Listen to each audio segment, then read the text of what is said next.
Hey guys, tonight we're slipping back through time to a place that's cold, damp, and a little bit smelly. Yep, you've just landed in a medieval village, sometime around the 14th century. The snow is coming down in wet clumps, your boots are soaked, and the wind is howling through the thatched roofers like a pack of wolves with poor musical taste. Welcome to winter in the Middle Ages, and, spoiler alert, you probably won't survive this. But before we dive face first into this frosty soup of root vegetables, desperation and the occasional mouldy cheese, let's do the usual. So before you get comfortable, take a moment to like the video and subscribe, but only if you genuinely enjoy what I do here. No pressure, just vibes. Oh, and tell me in the comments, what city are you listening from, and what time is it right now? I love seeing how far this little storytelling community reaches. Now, dim the lights, maybe turn on a fan for that soft background hum, and let's ease into tonight's journey together. You've been working the fields all year, breaking your back to grow enough barley, oats, beans, and cabbage to keep your family alive through the deep freeze. And when I say enough, I mean barely enough. Because your winter pantry isn't filled with cans and cartons, it's a root cellar dug beneath your wooden floorboards, lined with straw, clay jugs, and an uncomfortable amount of darkness. This cellar is your lifeline. It smells like damp earth and onions, which is actually a good sign. You've stacked up turnips the size of a toddler's head, some still with the bitter dirt clinging to them. There are ropes of dried garlic twisted like medieval tinsel from the beams, a few baskets of wrinkled apples you carefully picked in September, and maybe, a small sack of rye flour if you manage to avoid the rats and the tax collector. If you were lucky, or just crafty, you've hidden a wedge of salted pork behind the loose brick in the chimney. Don't tell the Reeve, root vegetables are the star of the winter table. Carrots, leeks, parsnips and onions keep surprisingly well if you keep them cool and dry. You dig them out one by one, often by candlelight, and the sound of your stomach rumbling echoes off the clay walls. There's no such thing as fresh anymore, just not rotten. But the real power move? Planning ahead. Autumn is your frantic prep season. You've got maybe a month after the final harvest to pickle, salt, ferment, and bury everything that isn't already being gnawed on by weevils. You slice cabbage into shreds and cram it into barrels with salt to make a proto-sauerkraut. You hang onions from hooks to keep them away from the mice. The air is full of smoke from meat-smoking huts and the sharp tang of vinegar soaking through baskets of green beans. You dry herbs by the fire, not for flavour, mind you, but because someone in your village insists time cures phlegm. And here's a weird historical twist. Some of your food might technically be illegal. By the 14th century, English peasants weren't always allowed to hunt wild animals. Those were for the nobility. So if you happen to be snacking on a bit of roasted rabbit, well, that's between you and the snowdrifts. Winter is also when your social survival skills are tested. You're not just relying on your own pantry, you're relying on your neighbours. This is a time when the community really matters. If your turnip crop failed, but the guy next door has a cellar full of them, you're either trading what you've got or politely praying he likes you enough to share. Of course, sharing often comes with expectations. Helping out with firewood, looking after someone's chickens, or offering a portion of your next bread batch. Nothing is free, but everything is negotiable. Now, not everything is gloomy. Sometimes on a clear night when the frost isn't biting your face off, you step outside and see the stars blazing like a tapestry. The village is quiet except for the occasional bleat of a sheep or the crunch of snow under your wooden clogs. You can smell the smoke curling from the chimneys and hear the soft rumble of someone stirring the fire. You think, maybe, just maybe, we'll make it to spring. But even the best-laid winter plans have their enemies. Let's talk rats. Or as you start calling them around mid-January, those smug little demons. They can chew through wicker, burlap, and even wooden lids. Some peasants have cats, though they're more semi-feral freeloaders than affectionate pets. If you're really desperate, you might try setting out traps made from bent twigs and stones. Doesn't always work. Sometimes the rats just stare at you like they know they're winning. Fringe fact time. Some villagers believe that singing to your root cellar would keep the spirits from spoiling your food. We're talking full-on lullabies to carrots and beets. Honestly, can't hurt. And of course there's the ever-looming question scholars still debate. How many calories did medieval peasants actually consume during winter? Some estimates suggest people lived on just 1/500 calories a day, or less. Others argue that people in colder climates might have been more resourceful, using fermented grains and animal fat to bulk up their meals. The truth? We're not totally sure. Food records were inconsistent and the diets varied wildly from region to region, lord to lord, and famine to famine. So here you are. It's early December. You're crouched in your little stone hut, squinting at a potato that might be a turnip, trying to decide if the green fuzz on it is edible mould or medically concerning. You slice it anyway, toss it into the cauldron, add some garlic. Maybe a bit of dried mint from the loft. The pot bubbles, your stomach groans, and you sip the steaming, lumpy stew with a sigh. Not delicious, not even good, but warm. And tonight, that's enough. The pot's still warm from last night's pottage, and you're already thinking about how to stretch it another day. Because let's be honest, you didn't spend 3 hours yesterday chopping turnips and scraping crusted beans off a wooden scoop just to throw anything away. No, this is a world where leftovers aren't just a bonus, they're a necessity. And welcome to the unsung hero of medieval winter survival, pottage. At its core, pottage is everything and nothing. It's soup, it's stew, it's porridge if you're having a rough week. It's the catch-all cauldron of survival, where every edible scrap you can find or vaguely remember burying in the back of the pantry gets tossed in. Got a shriveled parsnip? Throw it in. Dried peas? Absolutely. Bits of yesterday's bread that are so hard they could chip a tooth? Perfect. They'll soften in the pot if you boil them long enough, probably. You stir with a long wooden spoon, your breath misting in the cold air, and watch the mixture thicken. There's something comforting about this ritual. Even if you know what you're making is more necessity than luxury. The smell of garlic, smoke and boiled greens drifts through the one-room hut, tangling with the scent of damp wool and ashes. It's not delicious, but it's familiar. And sometimes that's the difference between despair and getting through the day. But here's the quirky truth. No two pottages are ever the same. Even within the same village, your neighbour's version might include lentils, while yours leans heavily on leeks and wild herbs. If someone in your family managed to snare a squirrel or a pigeon, congratulations. Tonight's pottage just went gourmet. The whole idea was to let it cook slowly, all day, sometimes even overnight. You'd just keep adding to the pot meal after meal, day after day, like some kind of culinary snowball. And that brings us to a historical reality that might not sit well with your modern stomach. Medieval pottage was basically a never-ending stew. In some households it could be simmering for a week or more. As long as you kept the fire going and topped it up with broth or water, it stayed fresh. Did the flavour improve? Maybe. Did the texture get weird? Definitely. Was it still better than starving? Without a doubt. Pottage wasn't just practical, it was democratic. Everyone from peasant to monk ate some version of it.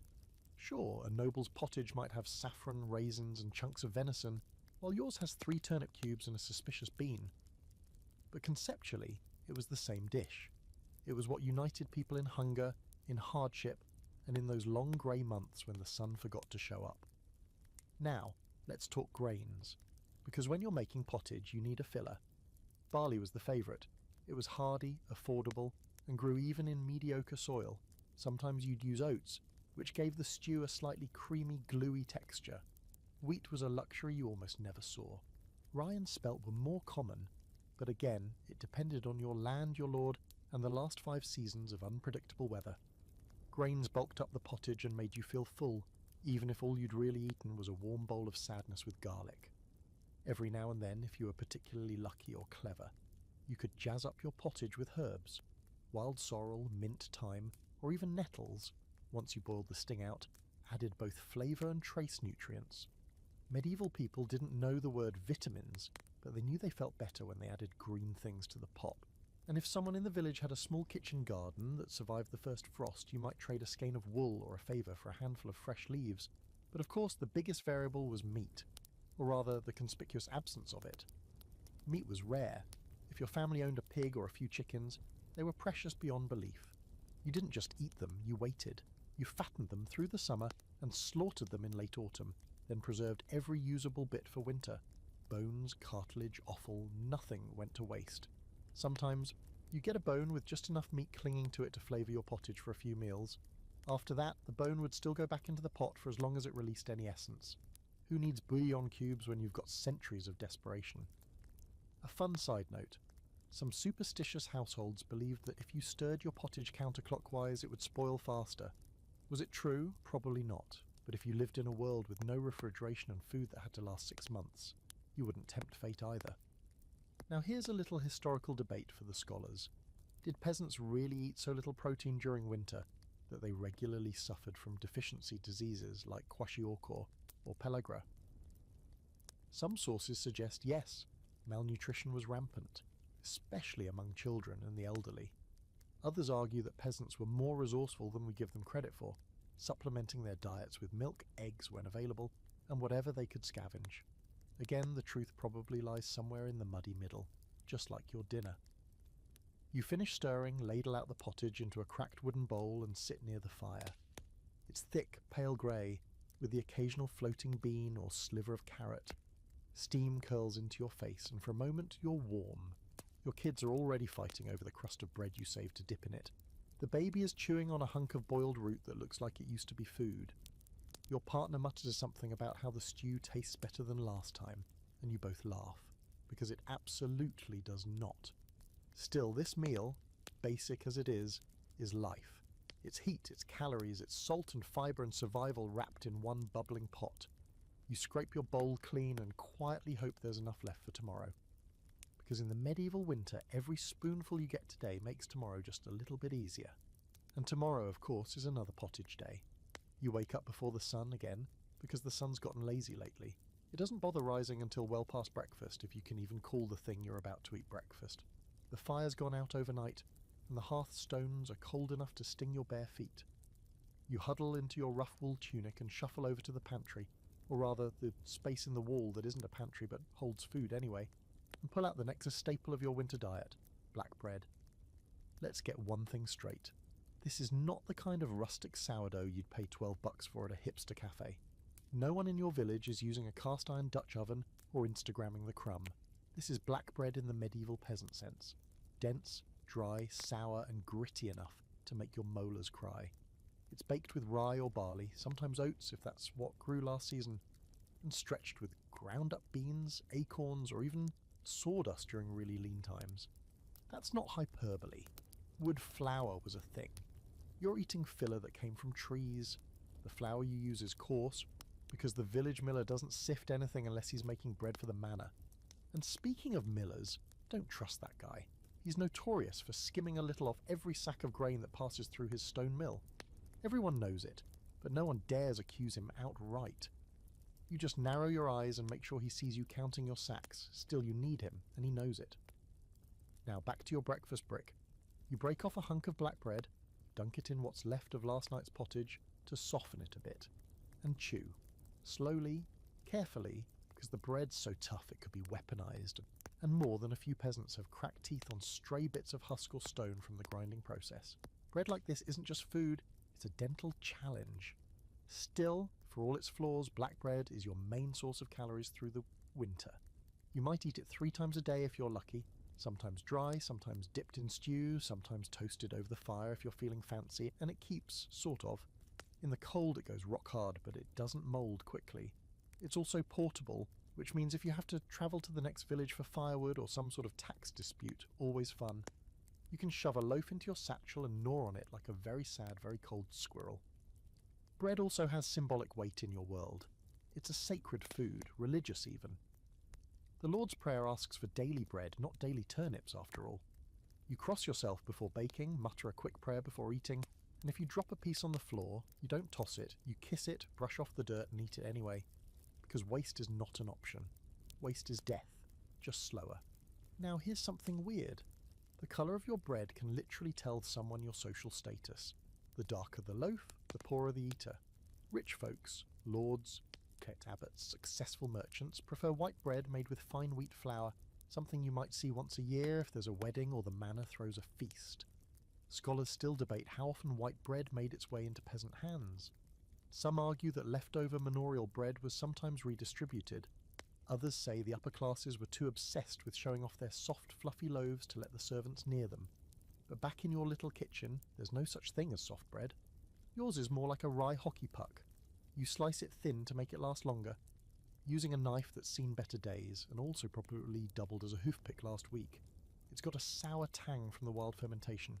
No one's measuring yeast here. Your dough rises when it wants to, thanks to natural bacteria in the air and whatever's still alive in your wooden mixing bowl from last time. You don't wash the bowl, by the way, you'd just be killing the starter. You might use a communal oven to bake since firewood is scarce and lighting a personal oven is a waste. Every few days, you or someone from your family trudges down to the oven house with your loaf wrapped in cloth, hoping there's space and the line isn't too long. It's a surprisingly social affair. People swap news while they wait. The miller's donkey broke a leg, the reeve's daughter ran off with a travelling peddler, that sort of thing. Someone might even share a knob of goat butter, if they're in a generous mood. Bread's importance goes beyond just eating. It's currency, it's dowry, it's a gift. New baby in the village, bring the family bread someone died. Leave a loaf at threshold. There's a spiritual comfort in bread, even if it makes your gums bleed sometimes. Now, brace yourself for the fringe fact. Medieval bakers sometimes added powdered bone to bread. Yeah, animal bone ash, not for flavour obviously, but to help with texture and add a little calcium. Not every village did this, and it wasn't super common, but there are historical records of bread made from flour cut with chalk, bone ash, and even clay in desperate times.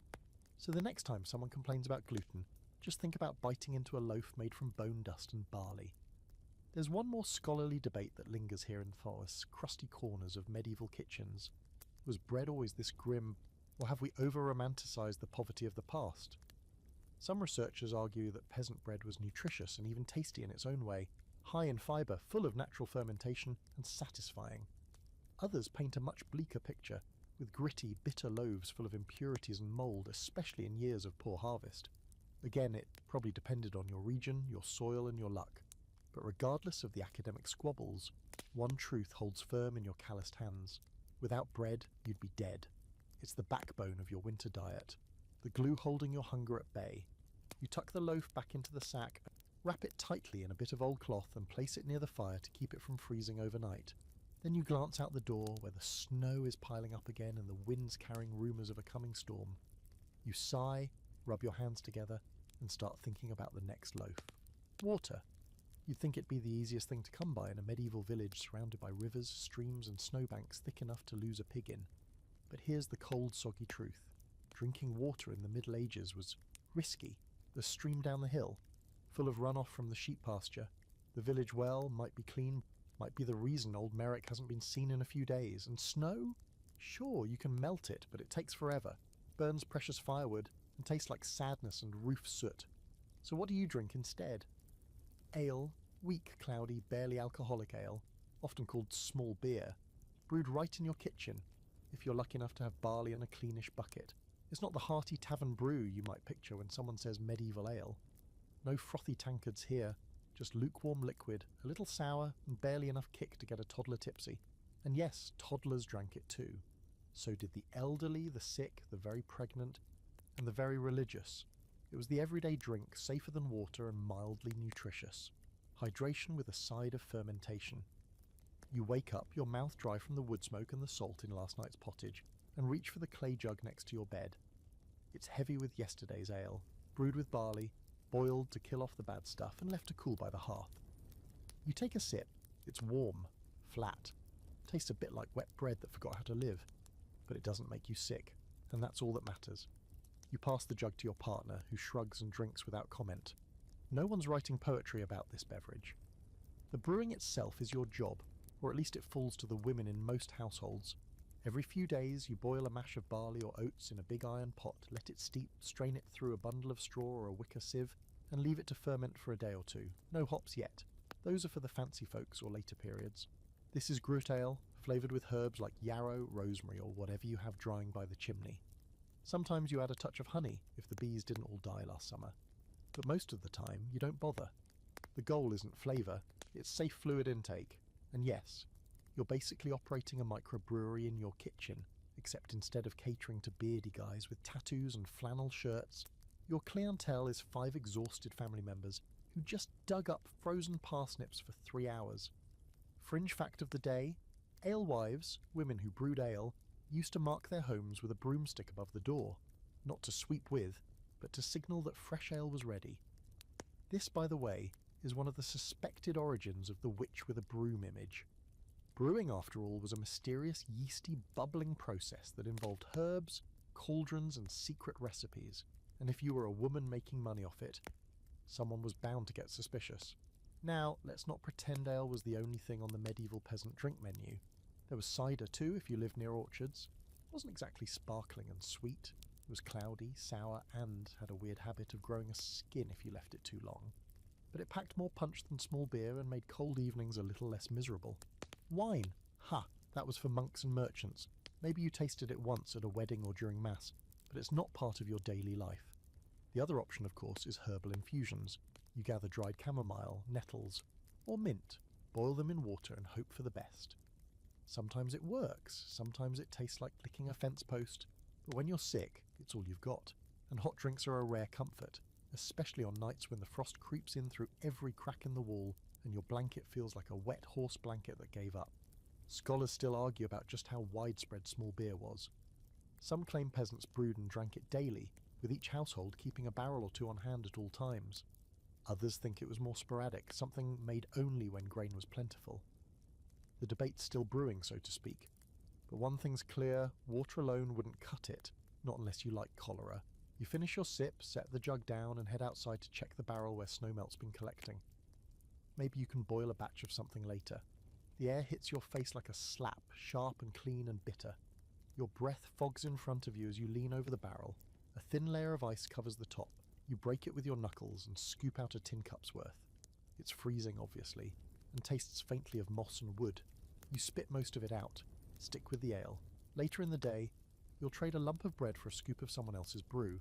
You'll take it home in a goatskin bladder, sloshing slightly as you walk. And tonight, as the fire dies down and your bowl of pottage does its best impression of food, you'll wash it down with another mouthful of warm, flat ale that reminds you you're still alive, still surviving, still slogging through winter one sip at a time. And for all the jokes and the sour faces, you're grateful. Because in a world where almost nothing is guaranteed, not warmth, not food, not time, the one thing you can count on is that cloudy little jug next to your bed, waiting to help you make it one more day. You're halfway through the winter and it's starting to show. Your hands are cracked from the cold, your cheeks are windburned, and your boots feel like they've absorbed every drop of melted snow within a mile radius. You're tired. Of being cold and of being hungry, of hearing your stomach growl like a caged wolf every time you walk past the food stores. But tonight, you've got a treat. Not a feast, not even a meal really, but something that smells vaguely like hope. Cabbage and turnips. You drag them from the root cellar, stiff with frost and caked in dirt. The cabbage has seen better days, outer leaves yellowed and limp, but beneath the rot is a core that still holds together. You peel the layers back like old bandages, revealing something greenish, something edible, something that once resembled a vegetable. The turnip is stubby, pockmarked and vaguely resentful, like it knows it's not anyone's first choice. But tonight it is the hero. These are your winter workhorses: cabbage, turnips, leeks, anything that can survive a frost or hide in the dirt until spring. They're not glamorous, they're not easy to cook, and after months of eating them, they're definitely not exciting, but they're hardy. They keep, and that's more than you can say for the last loaf of bread you found moulding behind the firewood stack. You chop the turnips into uneven chunks, slice the cabbage into ribbons, and toss it all into the same cauldron you've used for every meal since the weather turned. The smell is immediate. Sharp, a little sulphurous, like someone lit a match in a goat pen. It's not pleasant exactly, but it's familiar. This is the scent of winter survival, the perfume of people who are very much not dead yet. Let's not sugarcoat it. Cabbage stinks when you cook it. It always has. Your tiny house fills with steam and that unmistakable and nose-wrinkling funk. Your eyes water, your children groan dramatically, and someone in the corner pretends to gag and hug. But no one complains too loudly because they're hungry, and they know it'll taste better than it smells, probably. Now here's the thing, winter vegetables weren't just filler. They were medicine. Cabbage is rich in vitamin C, which you don't know exists, but you know it helps keep your teeth from falling out. Scurvy isn't just a pirate problem. Peasants get it too. Those wild herbs you dry in summer, you're tossing them into the pot with the cabbage to chase away the coughs and chills that never seem to leave. A little garlic if you've got it, maybe a scrap of dried pork rind. It's not soup, it's survival serum. Turnips, on the other hand, are humble. They grow where almost nothing else will, and they do it without drama. They're bland, yes, little bitter, but they're filling. You mash them, stew them, roast them in the embers if you're feeling patient. Some people pickle them, some dry them in thin slices and pretend they're bread. And in the most desperate moments, you eat them raw, straight from the dirt, teeth chattering. And here's a delightful fringe fact. Some medieval folks believe cabbage prevented drunkenness. So if you're planning to hit the local alehouse, or more realistically, your neighbour's shed, you might munch a few raw leaves beforehand, just in case. Did it work? Probably not. But when the only other option is praying you don't vomit in the communal fire pit, cabbage suddenly seems pretty clever. The actual preparation of these winter vegetables is simple, mostly because you don't have much to work with. You've got fire, maybe a bit of fat or lard if the pig slaughter went well back in November, and a big iron pot that carries the flavour of every meal you've ever made. There's no butter, no oil, no spices unless you traded for them, or found a stray clove in the bottom of an old sack. You might toss in some dried peas to thicken it, maybe a crust of bread to soak up the juices. You're not cooking for flavour, you're cooking for fuel. Now here's where the scholarly debate creeps in. Some historians argue that medieval peasants had a more diverse winter diet than we give them credit for. There are records of dried fruits, nuts, even preserved mushrooms in certain regions. Others argue that these accounts reflect wealthier peasants, or exceptional years, and that for most people, winter was exactly what you're living through now, turnips and boiled greens day after day until the frost lets go. There's no clear answer. The truth probably sat somewhere in the middle, like everything else that refuses to be easily categorized. You serve the stew in wooden bowls. It's thick, hot, and steaming like a swamp. The cabbage has gone soft, nearly translucent, and the turnips have lost their shape. You chew slowly, savouring the warmth more than the flavour. Around the table no one speaks. It's the same silence that follows every winter meal, not from sadness necessarily, but from the sheer effort of chewing your way through another bowl of survival. You remember the summer garden, the bright green leaves, the carrots that pulled clean from the soil, the day you found 3 perfect beets and thought you might be a little bit lucky this year. That memory gets you through a few more bites. You remind yourself, the cabbage kept growing when everything else died. The turnips never gave up, neither did you. There's one last spoonful in the pot. You scrape it into the bowl of the youngest child who's already half asleep with their cheek on the table. Tomorrow you'll pull more roots from the cellar, if the mice haven't gotten to them. Maybe you'll find a leek or a shriveled beet that still has some life in it. Maybe the wind will shift and you'll smell the change of seasons on the horizon. But tonight, you're alive. The fire is low, the pot is empty, and the smell of boiled cabbage lingers in the air like a weird, greasy lullaby. It's not a feast, it's not joy, but it's enough. You lean back, close your eyes, and try to forget that tomorrow's dinner will probably be exactly the same. There's something sacred about the way smoke curls from the thatched roofs in the early winter morning, thin tendrils drifting upward into the grey sky, carrying with them the scent of life preserved. You smell it before you even open the door. Wood smoke, fat, salt, and the unmistakable tang of meat being saved from time. If you're lucky, or at least moderately well connected, your household has a few hunks of salted pork or smoked fish that's stashed away in the loft, and right now that's the difference between a long, cold night and a warm belly. Preserving meat is an autumn ritual. After the final harvest, after the grain is milled and the vegetables are stashed in the root cellar, comes the slaughter. It's a grim affair. The pig you've raised since spring, the one that ate scraps under your table and occasionally tried to escape into the vegetable garden, is finally too big to feed through the lean months. So you sharpen your knife, say a quiet word under your breath, and do what's needed. Every part of the animal has a use.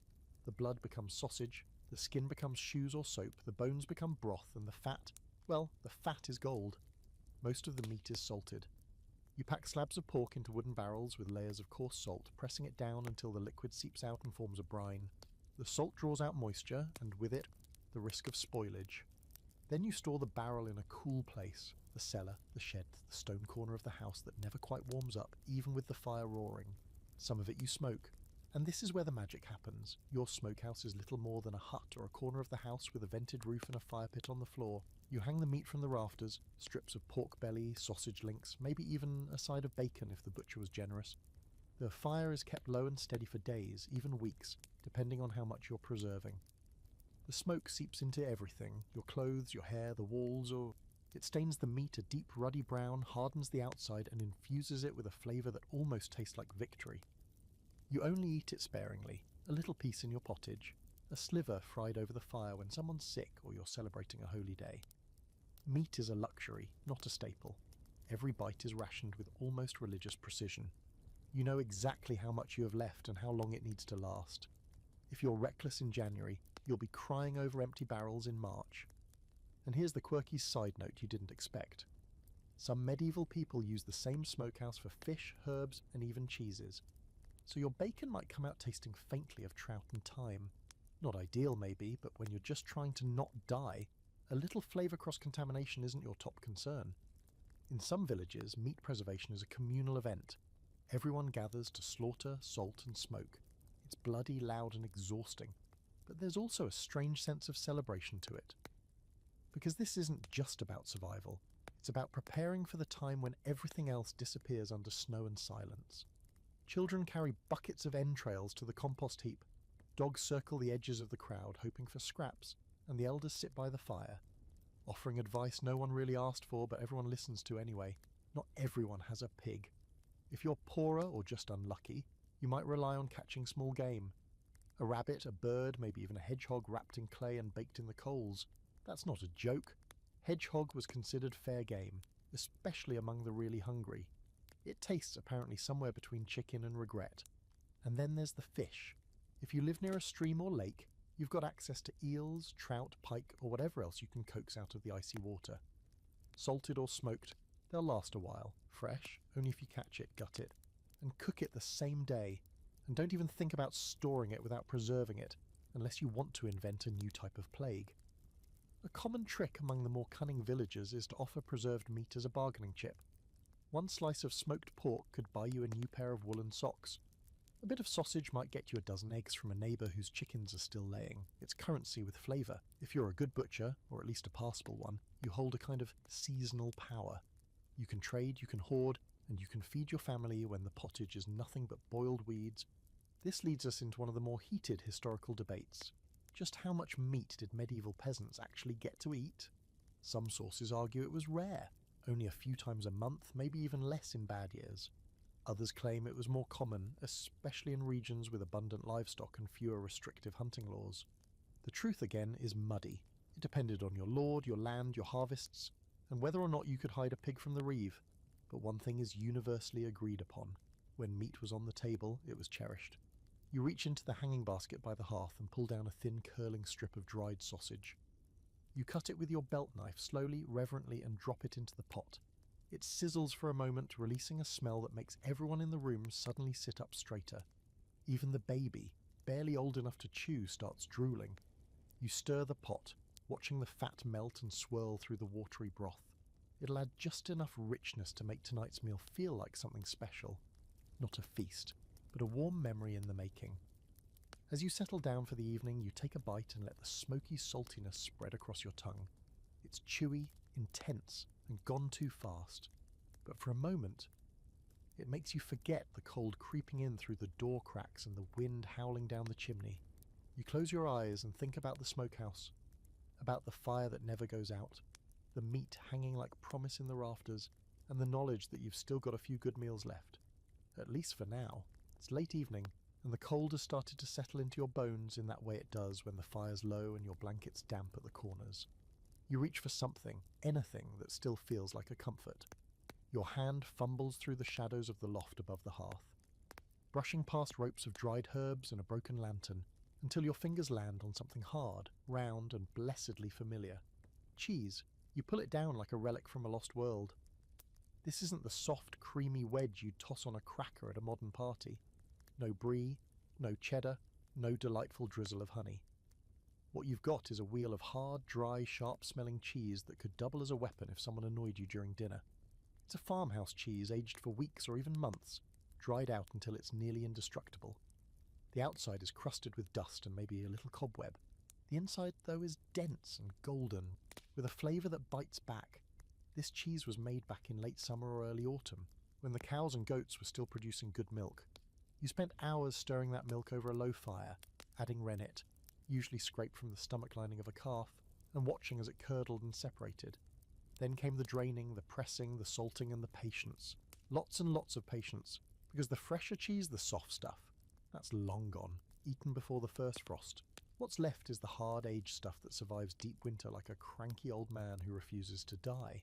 And speaking of cranky old men, you've had to hide this cheese from the rats, the neighbours, and your own children. Everyone wants it. Everyone remembers it exists at the exact same time. Usually when the bread is dry and the stew is thinner than a monk's sense of humour.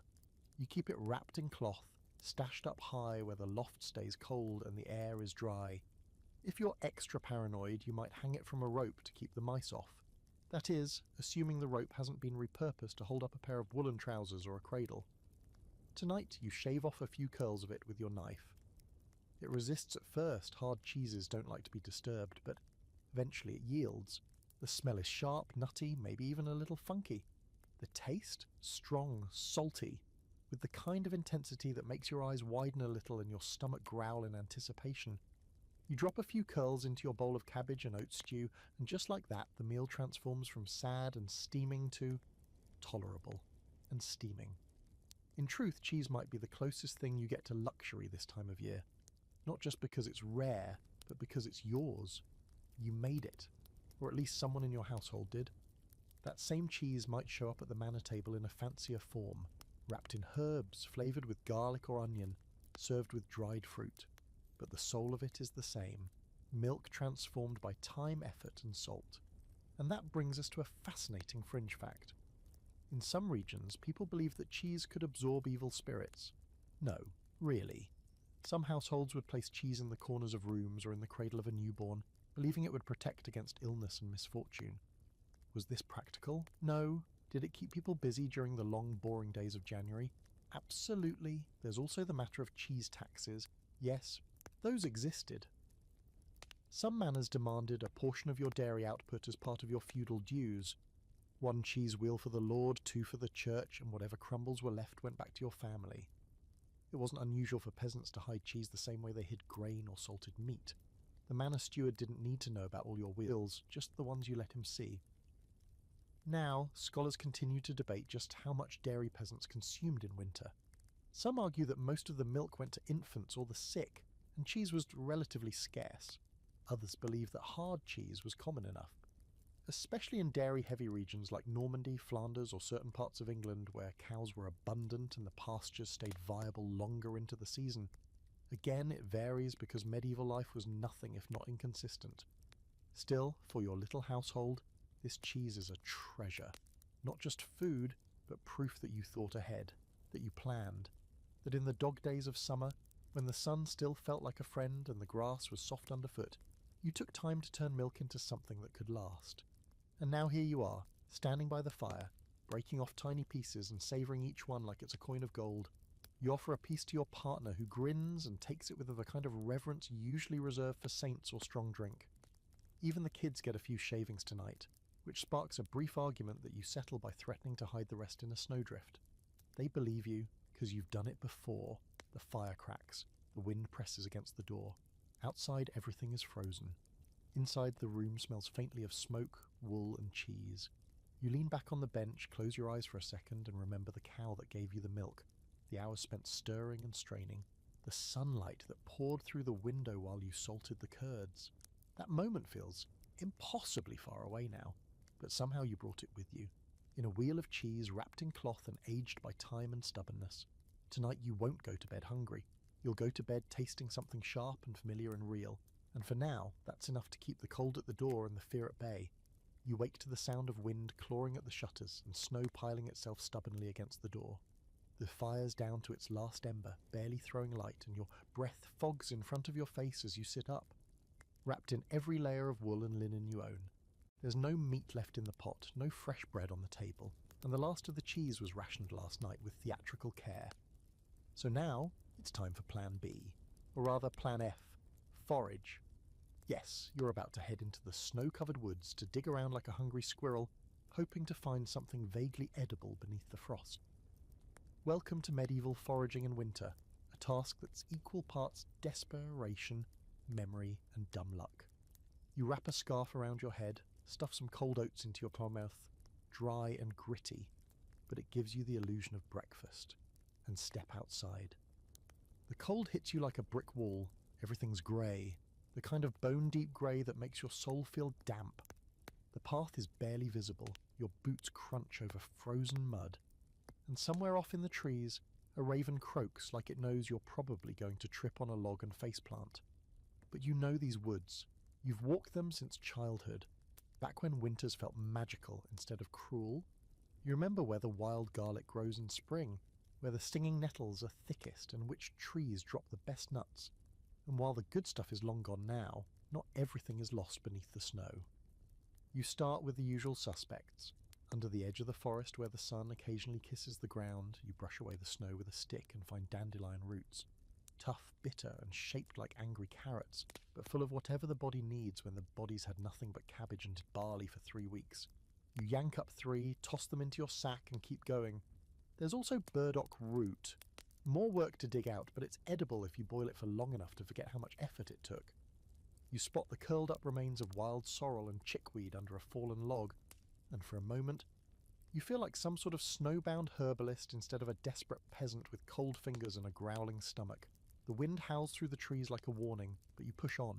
You've got a small knife in your belt and a rough burlap sack, and the hope that somewhere out here something's still alive and edible. And then jackpot, rose hips, bright red and shriveled, clinging to thorny stems like they refuse to give up. You pluck them carefully, fingers pricked, and toss them into the sack. They're tart, full of seeds, and barely food, but they're also packed with something your body craves. You don't know it's vitamin C, but you know they help with the bleeding gums that have started to plague your youngest child. There's an art to winter foraging. You don't just grab anything. A mistake could be fatal.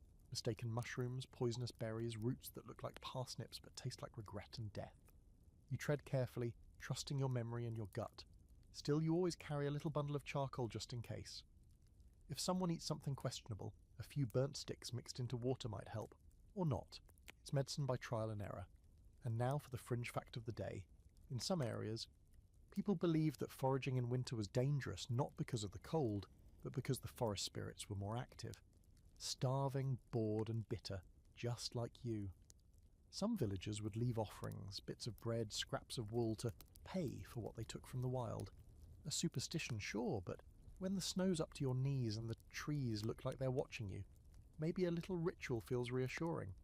Your sack is getting heavier now, not in a joyful harvest festival way, but in a this'll get us through 2 more days way. You've got roots, some wild greens, and a few edible bark shavings from a birch tree. Yes, bark. Scrape the inner layer, dry it, grind it and mix it into bread.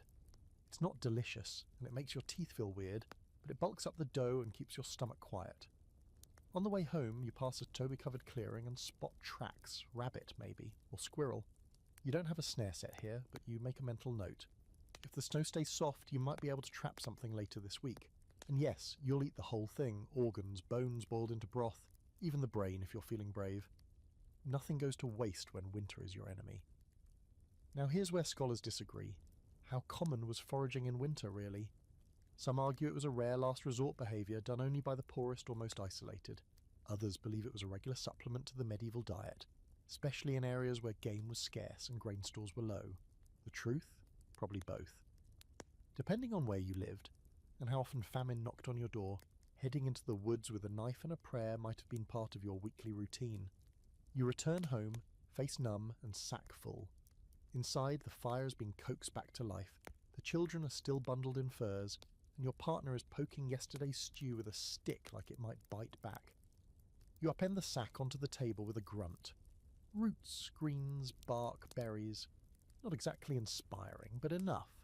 Tonight the pottage will have variety, texture, maybe even something resembling flavour. As you stir it all into the bubbling pot, the scent shifts from bland to earthy, sharp and oddly refreshing. The rose hips dissolve into tart little bursts. The roots soften. You even drop in a sieve of dried garlic for flair. Dinner isn't glamorous, but it's new, different.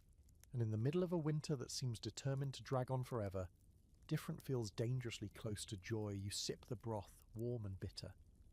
The children groan again because it tastes like boiled forest, but they eat it anyway. Because they're hungry. Because you foraged. because sometimes surviving the winter dinner means crawling into the woods, digging through the snow and scraping hope from the frozen ground. The morning creeps in behind a wall of frost, pale and silent. Outside, the snow is crusted into thick icy ridges that crunch underfoot and reflect what little light filters through the clouds. You're already awake, sitting at the edge of your low bed, rubbing warmth back into your hands while your breath puffs in slow clouds. You're not thinking about the weather. You're thinking about the oven. Today is bread day, not just for you, for everyone. Your little village has one communal oven, a big domed stone monster with soot-caked walls and cracks that leak steam like breath from a sleeping beast. It lives at the edge of the central green, not far from the church, and for 3 days a week it becomes the heart of the community. You carry your loaf there bundled in cloth, jostling for your spot among a lineup of tired neighbours with floury hands and gossip to spare. You've already kneaded your dough. Rough barley and rye mixed with water, a pinch of salt, and a sour starter passed down through who knows how many generations. It smells faintly of vinegar and the hearth. There's no yeast, not in the modern sense, just the wild yeasts from the air and the old wooden bowl you use to mix everything. You never scrub that bowl, it's like a pet. You feed it, protect it, and hope it behaves. You wrap your raw loaf in cloth, tuck it under your arm and head out, boots crunching through the snow. The walk isn't long, but it's cold a damn Paul. And by the time you arrive, the others are already there. Dozens of loaves stacked on benches, wrapped in wool and linen marked with slashes, pins, or bits of string so no one ends up with the wrong bread. You greet your neighbours with tired nods, and someone hands you a cup of warm ale from a jug they brought to share. It's bitter and slightly fizzy, but it eases the chill in your chest. The oven huffs like an old man who's just remembered he has to work. The baker, or the woman running things today, opens the heavy stone door with a groan of hinges and a spray of heat that instantly fogs the air. She's got soot on her face and sleeves rolled to her elbows. This is her job or her privilege, depending on how you see it. Managing the communal bake, stoking the fire, organising the queue, and trying not to burn half the village's food supply. She waves you forward. You approach with your loaf, unwrap it and slide it onto the long wooden paddle. Then, with a practiced shove, she sends it into the oven's glowing mouth to join a dozen others already baking. It'll be hours before it's done, so now you wait. And here's where things get interesting. Because the oven isn't just a kitchen tool, it's a village event. People linger, warm their hands near the fire, trade news, and subtly compare bread sizes like insecure middle schoolers. Someone mentions that the Reeve's son was caught stealing eggs again. Another says the priest's cloak smells suspiciously of mutton. You nod, add your own whispers, and tuck away any useful tidbits for later. But while the talk flows, the hunger simmers just under the surface. Because no one forgets what this oven really means. It's the only place in town that gets truly hot. On bitter nights you might sleep beside it if the baker lets you. On feast days it's used to roast meats and heat mulled drinks. And when famine creeps too close, people have been known to fight over whose loaf goes in first, or whose comes out at all. Which leads us to our quirky fact for the day. In some villages, loaves would disappear between baking and cooling. Not because of mischief, but because of quiet desperation. A mother with no flour of her own might slide someone else's loaf into her sack and vanish. You'd never accuse her to her face. You'd just go hungry that night and say nothing. Because next time, it might be you. Communal ovens also meant communal failures. If someone misjudged the fire and the bread burned, everyone suffered. You couldn't just pop down to a medieval convenience store for more flour. You'd be scraping black crust off your loaf and pretending it was just smoky.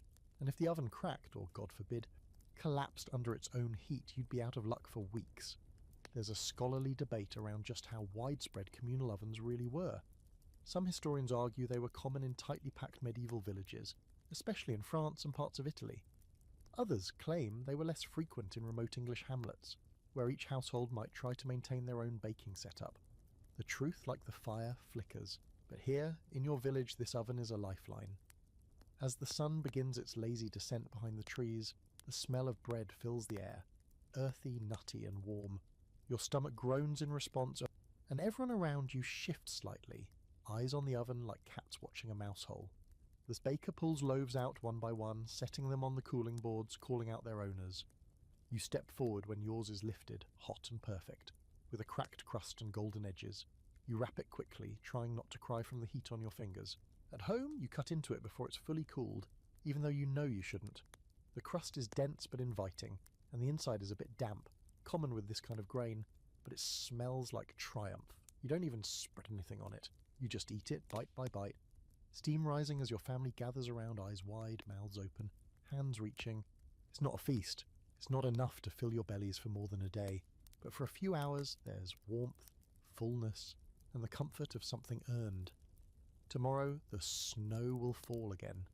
The hunger will stir again. But tonight the oven did its job, and so did you. Morning arrives slow and pale, dragging a low mist across the fields like a blanket that's seen better days. The air inside your cottage smells faintly of wet wool, wood smoke, and that lingering edge of last night's bread, sweet and sour, the way it clings to the air and reminds you that something real and warm passed through your hands. You take a deep breath, stretch, and listen to your stomach growl with the enthusiasm of someone who's already burned through yesterday's calories just by sleeping in the cold. There's not much to eat this morning. No cheese, no meat, no stew waiting in the pot, but there is a bag of oats, coarse, greyish, and dry as dust. Perfect. It's time for gruel. You grab your clay pot, pour in a bit of water from the barrel outside, after breaking the ice crust of course, and add a scoop of oats. That's it. No milk, no honey, no butter unless you recently sold your soul or married into nobility.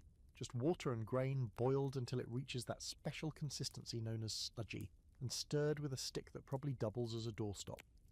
You crouch near the hearth, coaxing the fire back to life with a few twigs and a muttered prayer that the neighbours aren't already fighting over firewood again. The pot sits just above the flame, bubbling slowly as the gruel thickens. You stir lazily, watching the little bits swirl like tired fish in a muddy pond. It's hypnotic in a depressing kind of way. This bubbling bowl of beige, is your breakfast, again. And it will be for many mornings to come.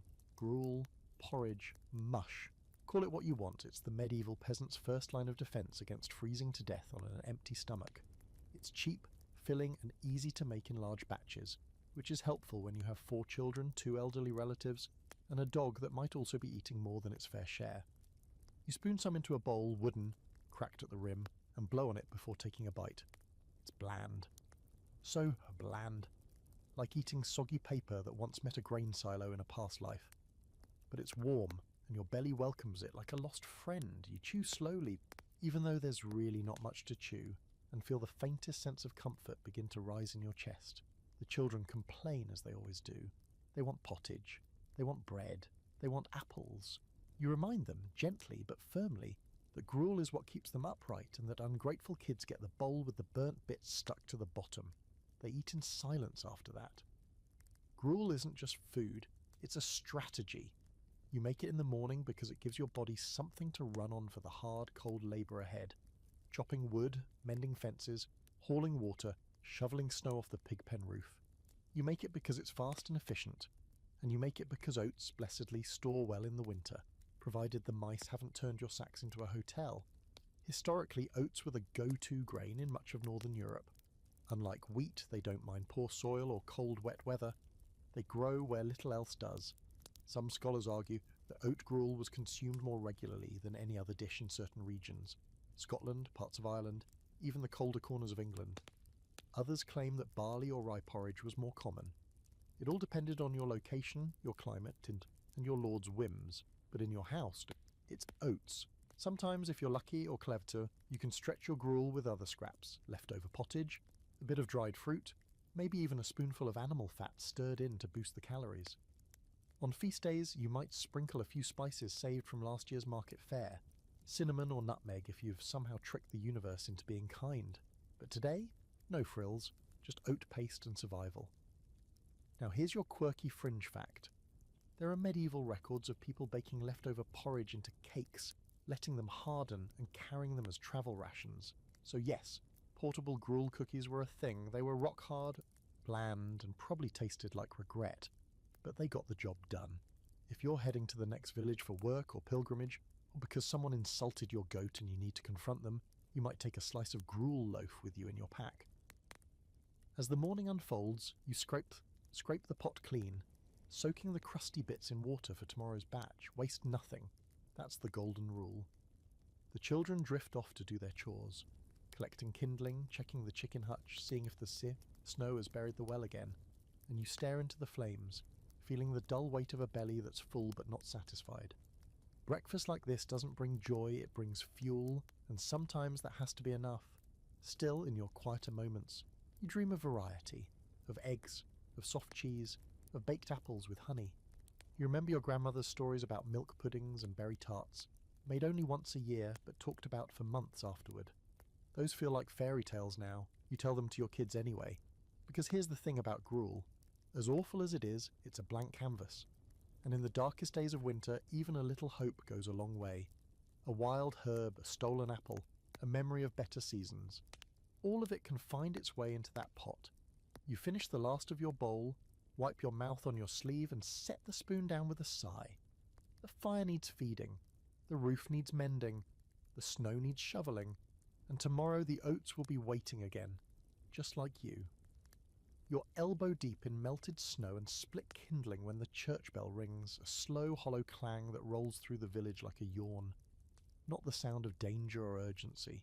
No, this one's gentler, rhythmic. It means one thing, it's a feast day. Now don't get too excited. You're not about to waltz into a medieval buffet with honey-roasted goose legs and silver goblets of spiced wine. You're still a peasant, and it's still winter. But the bell? It's hope. It's a sign from the heavens and the church that you're allowed to pause. Maybe even eat something that doesn't taste like wet straw. There are more feast days in the medieval calendar than you probably expect, dozens and dozens scattered through the months like tiny lifelines. Saints' days, holy days, the changing of the seasons. Some are grand, others are just excuses to break the monotony. And if you play your cards right, or more accurately, if your priest plays his cards right, today might include extra food. The church calendar rules everything in your life. It's the reason you fast, the reason you feast, the reason you know which day of the week it is when the weather's been grey for 15 straight days. And today is the feast of Saint Blaise, or maybe Saint Apollonia. Honestly, you're not sure. The priest mumbled it through a frostbitten nose during Mass, and you were more focused on not sneezing yourself. But the why doesn't matter. What matters is this.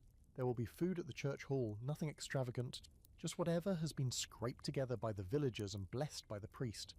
But even a small shared meal is better than nothing when your belly's been growling for 3 days straight. You grab what you can offer, a bit of dried apple from the loft, a crust of bread, and half a root that might be a carrot or might be something vaguely cursed. You wrap it all in cloth and head toward the chapel where the rest of the village is gathering. The snow crunches underfoot, and your breath fogs ahead of you like a slow-moving ghost. Inside the little stone church, it's cold but lively. People talk in low murmurs, heads wrapped in scarves. Cheeks flushed from the wind, the priest stands near the altar with a faint smile and the hunched shoulders of someone who slept in a drafty room. There's no real sermon, just a few words about gratitude, about God's mercy, about how Saint someone or other once lived off nettle soup and prayer for 20 years. You nod solemnly, trying not to roll your eyes. After the blessing, you follow the others to the attached hall, where the tables are low and the benches are packed. Everyone contributes what they can. A few loaves of barley bread, a slab of dried fish from the river traps. Someone brought a pot of thin stew made with lentils and leeks. There's even a jug of weak ale, slightly frozen at the top but still drinkable. You sit down next to your neighbour, whose beard appears to be entirely made of icicles, and trade a strip of apple for a scoop of stew. No one talks about fairness or value. It's all based on need and community, a quiet understanding that if you're eating today, someone else has made it possible. And that's what makes these feast days special. Not the food, though that helps, but the break in routine, the communal warmth, the brief reminder that you're not alone in your hunger, your cold, or your endless trudging through snowdrifts just to find something edible. Today, you're not just a household scraping by, you're part of a village pulling together. Now for the weird little historical wrinkle, feast days didn't always mean more food. On many religious holidays, fasting was required, especially leading up to Lent.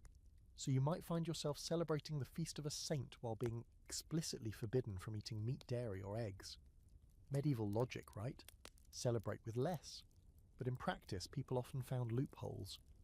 Fleshless fish became the staple. Almond milk was used as a substitute for dairy, and in some regions, even beaver was considered a fish because it lived in water. Yes, really. Today's rules are softer. It's winter. The priest knows what you're going through. He turns a blind eye as someone sneaks a bit of fat into the stew. or adds a chunk of old cheese to the bread. He might even join you in bending the rules. God understands, probably. There's still a bit of hierarchy at play. The reeve sits at the better end of the table, sipping from a pewter cup while the rest of you use your hands or shared wooden bowls. The manor steward might drop in, accept a gift, nod politely, and vanish before any actual food is passed around. But no one lingers on that. Today isn't about the manor, it's about survival, shared warmth, and scraping together something that resembles celebration. You laugh, really laugh for the first time in days when your neighbour jokes about his stew being so weak it needs a stick to stand up in the bowl. Someone else sings a few lines of a song you half remember. There's clapping, a bit of foot stomping, and for a brief moment the room feels alive, truly alive, in a way it hasn't since the first frost settled in. The food runs out quickly, it always does, but no one complains. You've had more in one meal than you usually do in 2 days, and that's a gift. You brush the crumbs off your lap, wrap the last bite of apple in cloth for later, and help clean the bowls. Outside, the sky has begun to darken again. The light fades fast in February, like it's as tired as you are.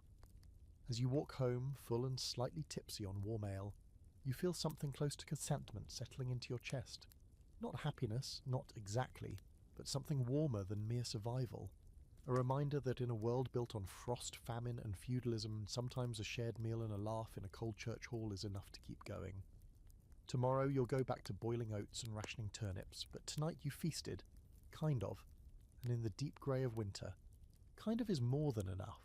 It's the middle of the night and you wake to a sound that's somewhere between thunder and a long, exhausted groan.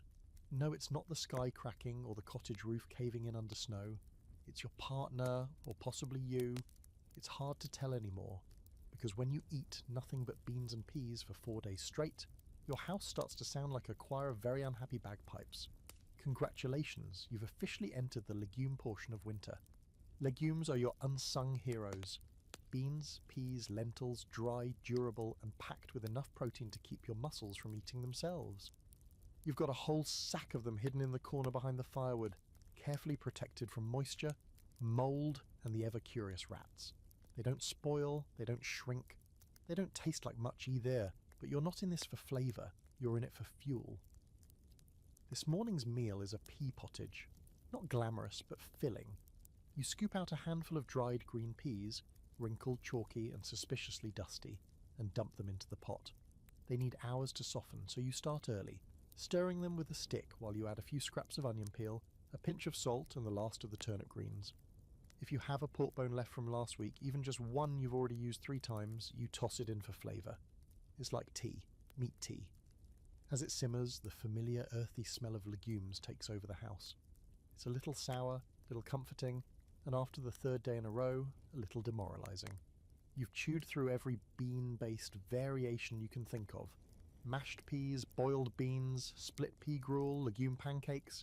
You even tried making bean paste to spread on bread. That did not go well. You ended up with something that looked like punishment and tasted worse. Still, you keep cooking, because beans are what stand between you and starvation right now, and as flatulent and bland as they are, they get the job done. You serve the pottage in mismatched bowls, watching steam rise like some kind of edible fog. Your eldest child takes one look and groans. Beans again? Yes, you say. Beans again. Eat.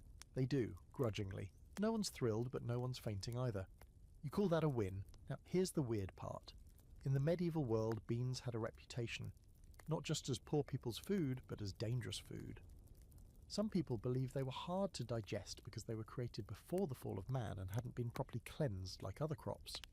Others thought they were too earthly, too connected to death and decay. There were even religious orders that forbade eating beans because they were too stimulating. Draw your own conclusions on that one. At the same time, they were absolutely essential. Every household had some sort of legume tucked away. Broad beans, field peas, lentils if you were lucky. They were hardy, easy to grow, and return nitrogen to the soil, which meant your exhausted fields didn't die out quite so fast. Beans kept the land alive, even as they occasionally made the air inside your home challenging. And let's talk economics for a moment. Beans were cheap. You didn't need to trade much for them, and if you had a bit of land, you could grow them yourself. They were the perfect poor man's crop, reliable, storable, and endlessly stretchable. Mix them with grain and you've got a complete protein. Mix them with turnips and you've got dinner. Mix them with anything else and you've got gas, lots of it.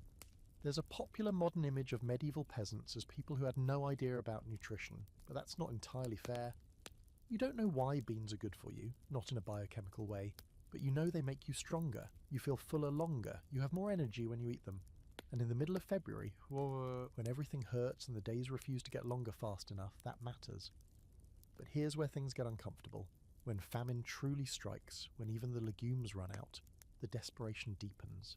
There are historical records of people grinding dried beanstalks, the stalks, into flour, mixing it with water to bake into cakes so hard they had to be soaked in broth just to be chewable. Some people ground fava bean husks. Others used acorns, moss, or dried nettles. All of it in an attempt to recreate the humble dignity of a bean-based meal. It rarely worked. Back in your house, you eye the bottom of the sack, still a few weeks' worth left if you stretch it carefully. Maybe add more water, more herbs, more wishful thinking. You already skipped breakfast to make it last. You might have to skip supper tomorrow. You'll trade with neighbours if it comes to that. Someone always has a handful tucked away in the eaves or behind a false wall. And here's your fringe fact for the night. Some medieval folk believed that sleeping on a pillow stuffed with dried peas would bring prophetic dreams. Whether that's true or not, you can't help but laugh at the idea. You've got enough peas to maybe dream about not eating peas. That's about it. You spoon the last of the pottage into your bowl and sit near the fire, legs tucked under you, steam curling around your face. It's quiet, except for the sound of chewing and the occasional awkward noise someone pretends didn't happen. You smile faintly. You've made it through another day. Beans again? Absolutely. You're outside in the cold, hacking at a half-frozen clump of manure behind the chicken hutch. When you hear it, the faint creak of the manor gate opening, followed by the crunch of boots on frost-covered gravel. It's not the Lord himself, of course. He barely comes down from his stone perch unless something's on fire or being married off.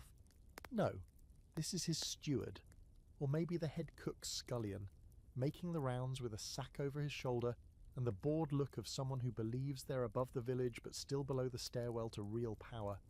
He's delivering what the manor calls charity and what you know as leftovers. You wipe your hands on your apron and shuffle forward with the others, forming a polite semicircle like crows waiting their turn at a carcass. The sack comes open. It's not glamorous. Bits of dried bread crust, some wilted greens, maybe a few bones with tiny shreds of meat clinging on like survivors of a lost civilization. Sometimes, if you're really lucky, there's a lump of congealed gravy or a hunk of pie crust soaked in stew drippings. It's glorious. It's embarrassing. It's survival. This is what it means to get a taste of the Lord's table. Not the feasting part. Oh no, those happen behind closed doors. With polished goblets and silver platters and courses that come in waves. You're not even a servant at that table. You're one of the faceless many, the village folk who pay rent, till land, raise livestock, and occasionally get to gnaw on a roasted chicken neck that someone in velvet deemed unworthy. Still, you're grateful, because manor scraps can be just that. Actual food, real meat, rich, fatty drippings, herbs that taste like something other than mud. And if the Lord's cook is feeling generous, or drunk, you might end up with a wedge of cheese that still has its rind, or a slice of pudding so stale it could double as a roof tile. Doesn't matter, you'll soak it, you'll boil it, you'll turn it into something warm. There's a strange hierarchy in leftovers. The best ones go to the inside staff, maids, kitchen boys, the stable master. Then if there's still excess, it trickles down to the villagers. That's you. Occasionally you hear whispers about the cook accidentally preparing too much, about kitchen girls who slip extra scraps into the bags, especially if they have family in the village. You don't question it.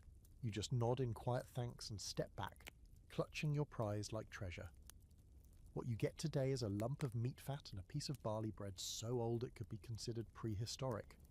You hold it close to your chest, shielding it from the wind, and walk it home like it's a newborn child. At the hearth, you toss the bread into the stew pot, letting it soak and dissolve. The fat you save. That's for later when someone gets sick or when the gruel's too thin to swallow. Fat is flavour, fat is health, fat is hope. Now here's where things get a little weird. Medieval people had a complicated relationship with leftovers. In many religious texts, wasting food was considered sinful. Feeding the poor, on the other hand, was a divine act.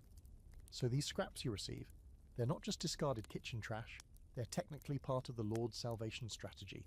His eternal soul is, in theory, helped every time you boil an old goose bone into soup. It's charity by way of guilt, and you're fine with that arrangement, so long as the bones keep coming. And here's a fringe fact to chew on. Some medieval people believed that eating food that had passed through the hands of the wealthy would bring health and status, a kind of spiritual transference. The food had touched privilege, and maybe some of that rubbed off. So when you nibble the crust of white bread someone tossed aside, you're not just getting calories.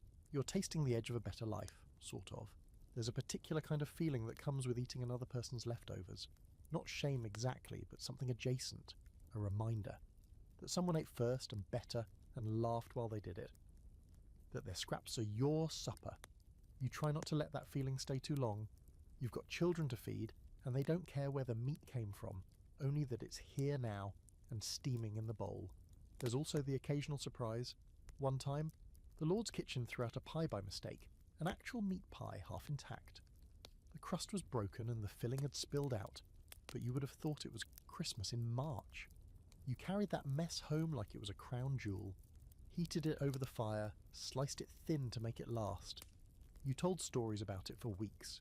And yet, there's always risk. Not all scraps are safe. Some might be spoiled, too rich or full of bones. You once heard of a child choking on a fish spine from a discarded stew. Another got sick from gravy that had turned. But what's the alternative? Starve politely? The scholars like to debate whether peasants depended on manorial scraps or just saw them as an occasional blessing. Some records suggest these leftovers were a regular part of the food chain, especially in well-managed estates. Others claim it was rare, sporadic, and unreliable. Like everything in history, the answer is probably both. But in your life, when the stew runs thin and the bread is gone, the steward's sack might be the only reason your family sleeps with full bellies. Tonight you take what you've been given and do what you always do. Stretch it. A pinch of herbs, a bit of stale ale to soften the bread, a spoonful of beans from yesterday. You boil it down into something hearty, something edible. You call it stew, you serve it with a smile. No one asks where the meat came from, everyone eats. The baby laughs, the dog thumps its tail, and for one quiet moment it feels like you are the lord of the manor. Just don't get used to it. You can feel it before you even open your eyes, the bitter cold creeping up from the flagstone floor, seeping through your threadbare blankets, turning your toes into stiff little lumps of regret. The fire went out sometime in the night, and now the entire cottage is filled with that quiet, sharp silence that only comes when the world is frozen. You know exactly what this means. It's your turn to restart the hearth. Again. You drag yourself up from your pile of straw and rough linen, bones creaking like a bad door hinge. Every breath you take puffs out in little white clouds, and you don't bother counting how many layers of wool you've got on because the answer is never enough. Your fingertips are already numb by the time you cross the room to the fire pit, kneeling down in front of the ashes, hoping, praying that there's still one ember hiding beneath yesterday's soot. You poke gently, nothing, just cold grey death. So now it's down to kindling. Except here's the problem, kindling is harder to come by than food some weeks. Firewood, in winter, is currency, and you're running low. You reach for the small bundle you've hidden beneath the bed, the just-in-case sticks you swore you'd only use if things got dire. Well, they're dire now. You stack them carefully, whisper a few curses for good luck, and strike the flint. Once, twice. On the third spark, something catches, and you blow on it like it's a newborn chick in your hands.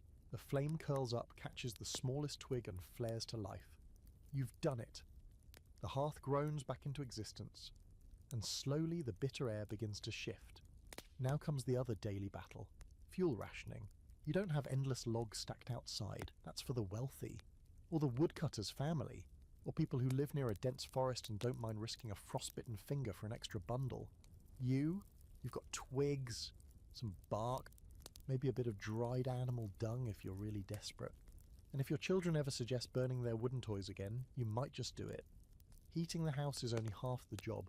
You need fire to cook too, and cooking, even the most pathetic attempt at it, takes fuel, so every twig, every scrap of burnable anything is carefully chosen. You break bread crusts in half to avoid reheating them.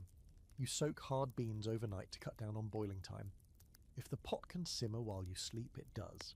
It's here that the politics of firewood rear their ugly, splintery heads, because not all wood is created equal, and not everyone has equal access to it. Technically, the trees belong to the Lord, or the church, or someone higher up the ladder than you, so collecting fallen branches from their woods can get you fined. Or worse, you know a man who lost 2 fingers for cutting a tree near the manor boundary line. They said he poached timber, as if the tree had noble blood and he'd insulted its honour. So instead, you forage on the sly. You walk the frostbitten hedgerows, pretending to look for mushrooms or herbs, and pocket dry twigs when no one's watching. You trade with neighbours, sticks for oats, bark for milk, pine cones for news, and if someone dies in the village, which happens more often than anyone likes to admit, you quietly offer to help clean their cottage. You keep whatever burnable scraps you find. And now for your fringe fact of the night. In some colder medieval regions, people saved on every scrap of old clothing, broken furniture, and even straw mattress stuffing to use as fuel. There are stories, some half folklore, some real, of entire walls being taken apart one timber at a time just to get through February. When the cold gets bad enough, everything becomes flammable.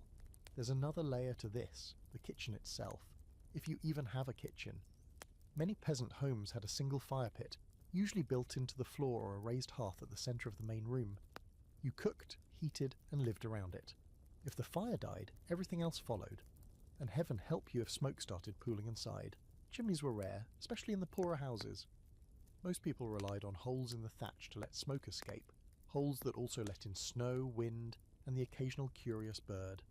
Some wealthier peasants, or those who worked directly for the manor, had access to a detached bakehouse or a common kitchen space, but even then you had to bring your own fuel. No one's giving away firewood, not when it costs limbs. Scholars still argue about how much time medieval peasants spent gathering firewood in winter. Some say it was a daily chore, others suggest it was done in large halls before the freeze set in, with emergency foraging later. Either way, one thing is clear: no fire, no life. It's that simple. Back in your home, the fire has started to glow properly now. The pot is warming. The children shuffle closer, drawn by the rising heat and the smell of oats softening in water. You're still cold. The walls are still damp, but this one fire makes it bearable, for a little while. You check your remaining bundle: 6 sticks, 1 piece of bark, and something that might be an old broom handle. Not great. You'll need to find more soon. You start planning the day: where to look, who to trade with, how to avoid the steward who watches the manor woods like a hawk in furs. Tonight, when the embers burn low again, you'll wrap yourself tighter, breathe so slow, and try to remember what summer felt like. And you'll pray, not just to the saints, but to the trees themselves, that they fall in the right place, that no one sees you gathering, that you can keep the fire going. Because winter isn't just hunger, it's cold, deep, creeping, merciless cold. And the only thing standing between you and it is a few splinters, a cracked pot, and a spark you keep guarding like your life depends on it. Because it does. It's afternoon, and the fire is finally holding steady. The room has warmed just enough that your fingertips no longer feel like little wood chips attached to your hands, and for a brief moment, you allow yourself the wild, dangerous thought. Maybe something sweet? Not a feast, not a cake. Certainly not sugar. What do you think this is, a royal banquet? No, you're talking peasant sweet. The kind that comes in late fall and if stored with care and luck lasts deep into winter. You climb into the loft again, the rickety ladder creaking with every step, and reach for the old wicker basket. Under a layer of straw and hope, you find it. An apple. Wrinkled, leathery, more brown than red now, but unmistakably still an apple. You cradle it in your hand like it's made of gold. You don't eat it right away. You could, but this is a moment that deserves ceremony. First, you bring it down and warm it near the hearth. Maybe you'll slice it and share it around. Maybe you'll stew it with a splash of ale and some stale bread to make a poor man's pudding. Or maybe, just maybe, you'll eat it yourself, slowly, alone, while no one's watching. You're not proud of the thought, but it's there. Fruit in winter is rare. What you didn't eat fresh in the fall had to be dried, preserved, or cellared. Apples are your best bet, especially the hardy tart varieties that don't bruise easily. If you pick them carefully, wrap them in straw and stack them in cool, dark corners, they might last all the way into February. You've lost a few, of course. Mould, mice, and children with sticky fingers saw to that. But here's one that survived. A little miracle. You slice it open. The inside is dry, slightly mealy, but still fragrant. You set the pieces in a bowl, sprinkle over a pinch of salt, yes, salt, and slide the bowl close to the coals. The scent that rises is faintly sweet, tinged with smoke and memory. For just a moment, your house doesn't smell like boiled onions or old socks. It smells like a bakery in your imagination. If you're really feeling bold, you might add a little honey, if you have it. That would be the crown jewel. Honey was the sweetener of the time, long before sugar made its grand entrance into the kitchens of the wealthy. You might have a small clay jar hidden on a high shelf, sealed with beeswax and guarded like treasure. Every spoonful is sacred. Every drop, a reminder of late summer days and buzzing hives and the time you got stung in the face trying to steal honey from a wild nest. Tonight you use just a dab, barely enough to taste. You stir it into the stewed apples and pass the bowl around. The children's eyes light up like it's Christmas. They taste it like it's magic. Even the smallest spoonful feels rich, warm, and golden. You chew slowly, eyes half closed, letting the flavour fill your whole mouth, pretending for just a minute that this is normal, that this kind of comfort is something you can count on. But of course it's not. Sweetness in your life is an event, not a routine. Dried fruit is sometimes available, plums, pears, even berries, but they rarely make it past December. If you're lucky enough to know someone who knows someone with a merchant cousin, you might have tasted imported figs or dates once, but probably not. More likely your sweet tooth is built around the seasonal rhythm. Apples in fall, honey when you can beg it from a beekeeper, and maybe, just maybe, beet sugar or syrup if you've been reading weird herbal remedies.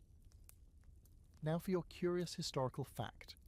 In some parts of medieval Europe, tree sap, especially from birch, was tapped and boiled down into a thick, sweet syrup, not unlike early versions of maple syrup. It was rare, time-consuming, and mostly used in small doses for flavouring or medicine, but it did exist and occasionally someone in your village would try it. The results were mixed, depending on who did the boiling and how desperate they were. And now for a bit of scholarly argument. Some historians believe peasants actually had more access to sweetness than we think, thanks to wild fruits, honey, and various herbal concoctions. Others say, no way, that any kind of sweetener was so rare it bordered on mythical. As usual, the truth probably lies somewhere in between. Your village might see honey once a season, or maybe there's a generous priest with a fondness for stewed raisins. Or maybe, like most people in your station, you only get real sweetness when the earth provides it, and when it lasts. Tonight you finish your little bowl of stewed apple, licking the sides for any trace of honey that might still cling to the wood.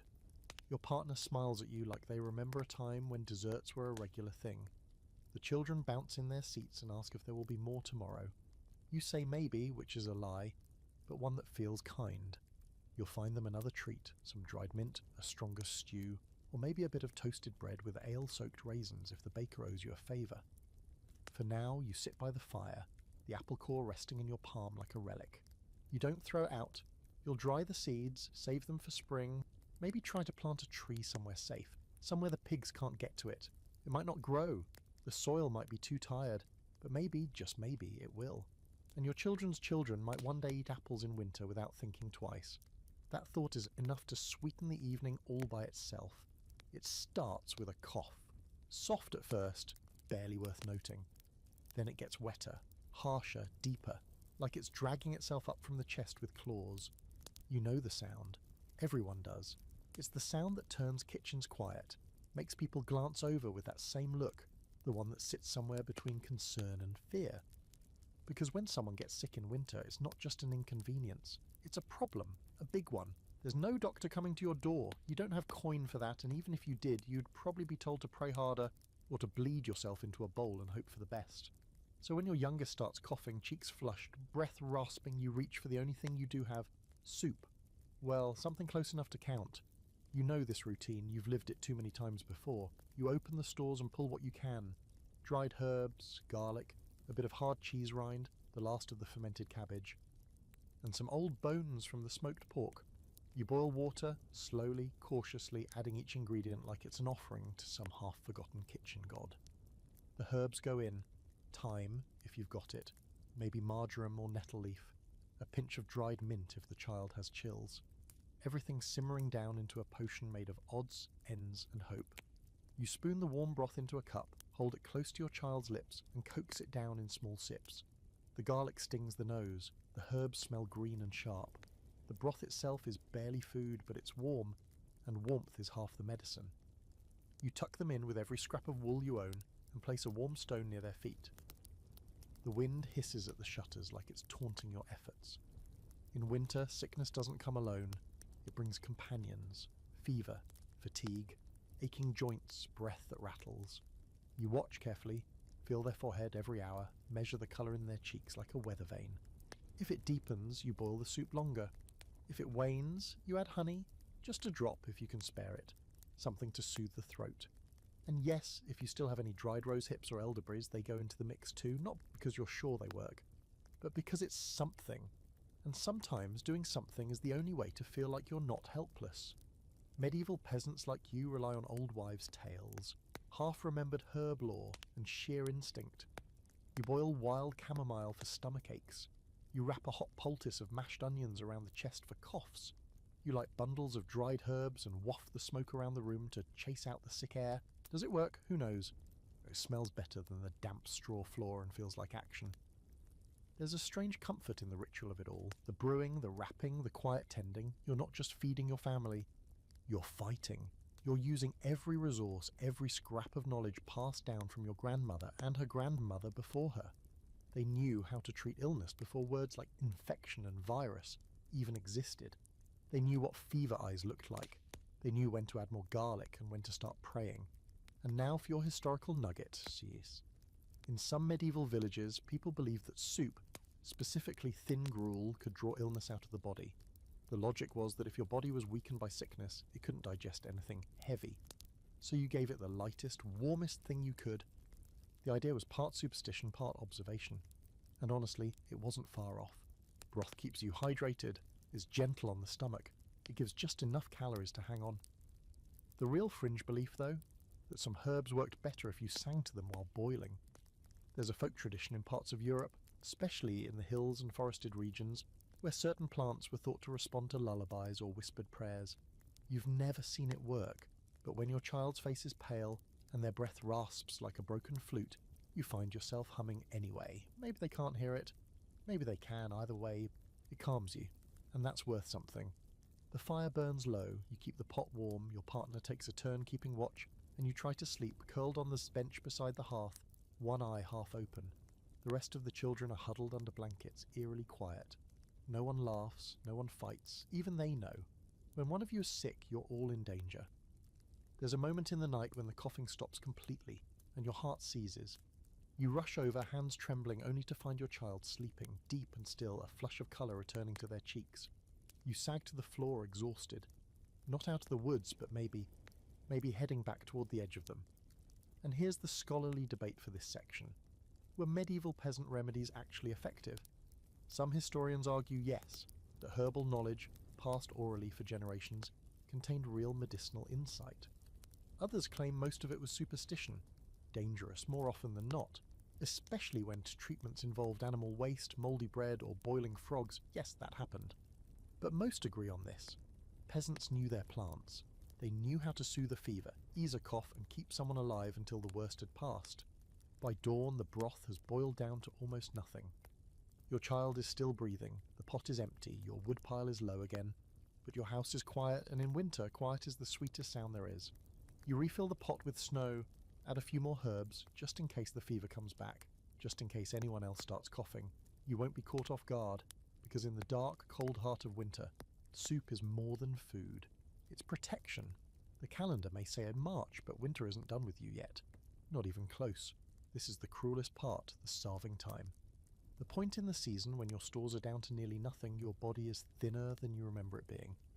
And every waking moment revolves around the single thought: how much food is left? You drag yourself from bed in the grey half-light, stomach hollow, lips dry, already knowing the answer before you check. Still, you go through the motions. It's what you do. First, the root cellar. Bare, cold and quiet. You know every inch of that space now. You could navigate it in pitch dark and still reach for the last soft onion without hesitation. Today there's nothing left down there but a handful of shriveled turnips, 2 fist-sized carrots that look more like sticks, and a jug of something that might be sour ale or might be pickling juice from last autumn. You sniff it, recoil and put it back. Not desperate enough. Not yet. The pantry shelves are emptier than you've ever seen them. One bag of oats with the bottom chewed out by mice, a crust of bread that's gone green and furry, and a jar of grease, mostly lard, tucked behind a basket like it was trying to hide. You run your finger along the rim and taste it. Still good, still usable, but not for long. There are no more bones to boil, no more cheese rinds. The flour barrel is down to dust. What you're left with now are fragments. Bits of food too small or too weird to eat before, but too valuable to ignore now. You gather them all, spread them on the table like a pitiful harvest, some dried peas, 2 garlic cloves, a few scraps of dried cabbage, and what might be a lump of pork fat from the holiday back in December. It smells strong but not dead, so it goes into the pot. Water, herbs, salt. You stir slowly, watching the scraps bob around like reluctant swimmers. You have no illusion of creating something hearty. This is survival stew, thin and underwhelming. It won't fill anyone's belly, but it'll give them something warm to swallow, something to distract from the ache. Your children are quieter now. They used to complain about turnips, about beans. Now they just eat what's given, chew slowly, and stare at the fire like they're hoping food will magically fall from the chimney. You envy that kind of hope. Yours has been worn thin by weeks of watching the shelves grow bare. The woodpiles shrink, the daylight disappear. This is when the real fear begins. Not panic. That's too loud, too pre-bright. This fear is slower. It creeps in around the edges of your thoughts. It speaks in whispers. What if spring is late? What if no one has anything left to trade? What if someone doesn't wake up tomorrow? You know you're not alone. Across the village, other families are scraping pots, boiling roots, and stretching the last of their flour into something vaguely edible. You've heard stories, grim ones, about eating moss, about drying bark and grinding it into meal, about stewing leather belts to soften them enough to chew. You haven't done any of those things. Yet. And now for your quirky historical moment. In some areas, people believed the cellar itself had a spirit, a guardian of stored food. If you treated it well, kept it clean, whispered thanks before opening the door, the spirit would keep your food fresh longer. Some families even left little offerings, a sprig of dried thyme, a smooth stone, a bit of bread. You tried it once, just for fun. That was weeks ago. The thyme is still there. The bread is gone. Scholars debate the exact nature of this starving time. Some records suggest that between late February and early April, rural communities saw a spike in mortality not from plague or cold, but from hunger. Others argue that most peasants managed their stores better, relying on strict rationing and communal support. But those scholars never lived through a winter where the snow still falls in March and the roots have turned to rot. You have. You're living it now. By midday, you've decided to venture out, to see if anyone has anything to spare. You bundle up in every layer you own, stepping out into a world that's still grey, still icy, still entirely unwilling to admit it's supposed to be spring. You visit 3 homes. At the first, they shake their heads before you even knock.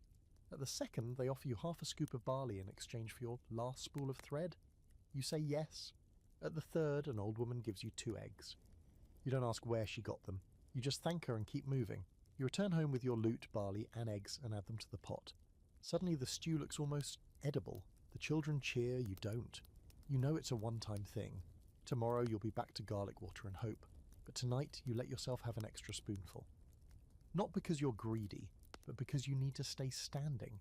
You need to keep stirring the pot, keep watching the fire, keep scavenging and trading and holding things together with whatever string and stubbornness you've got left.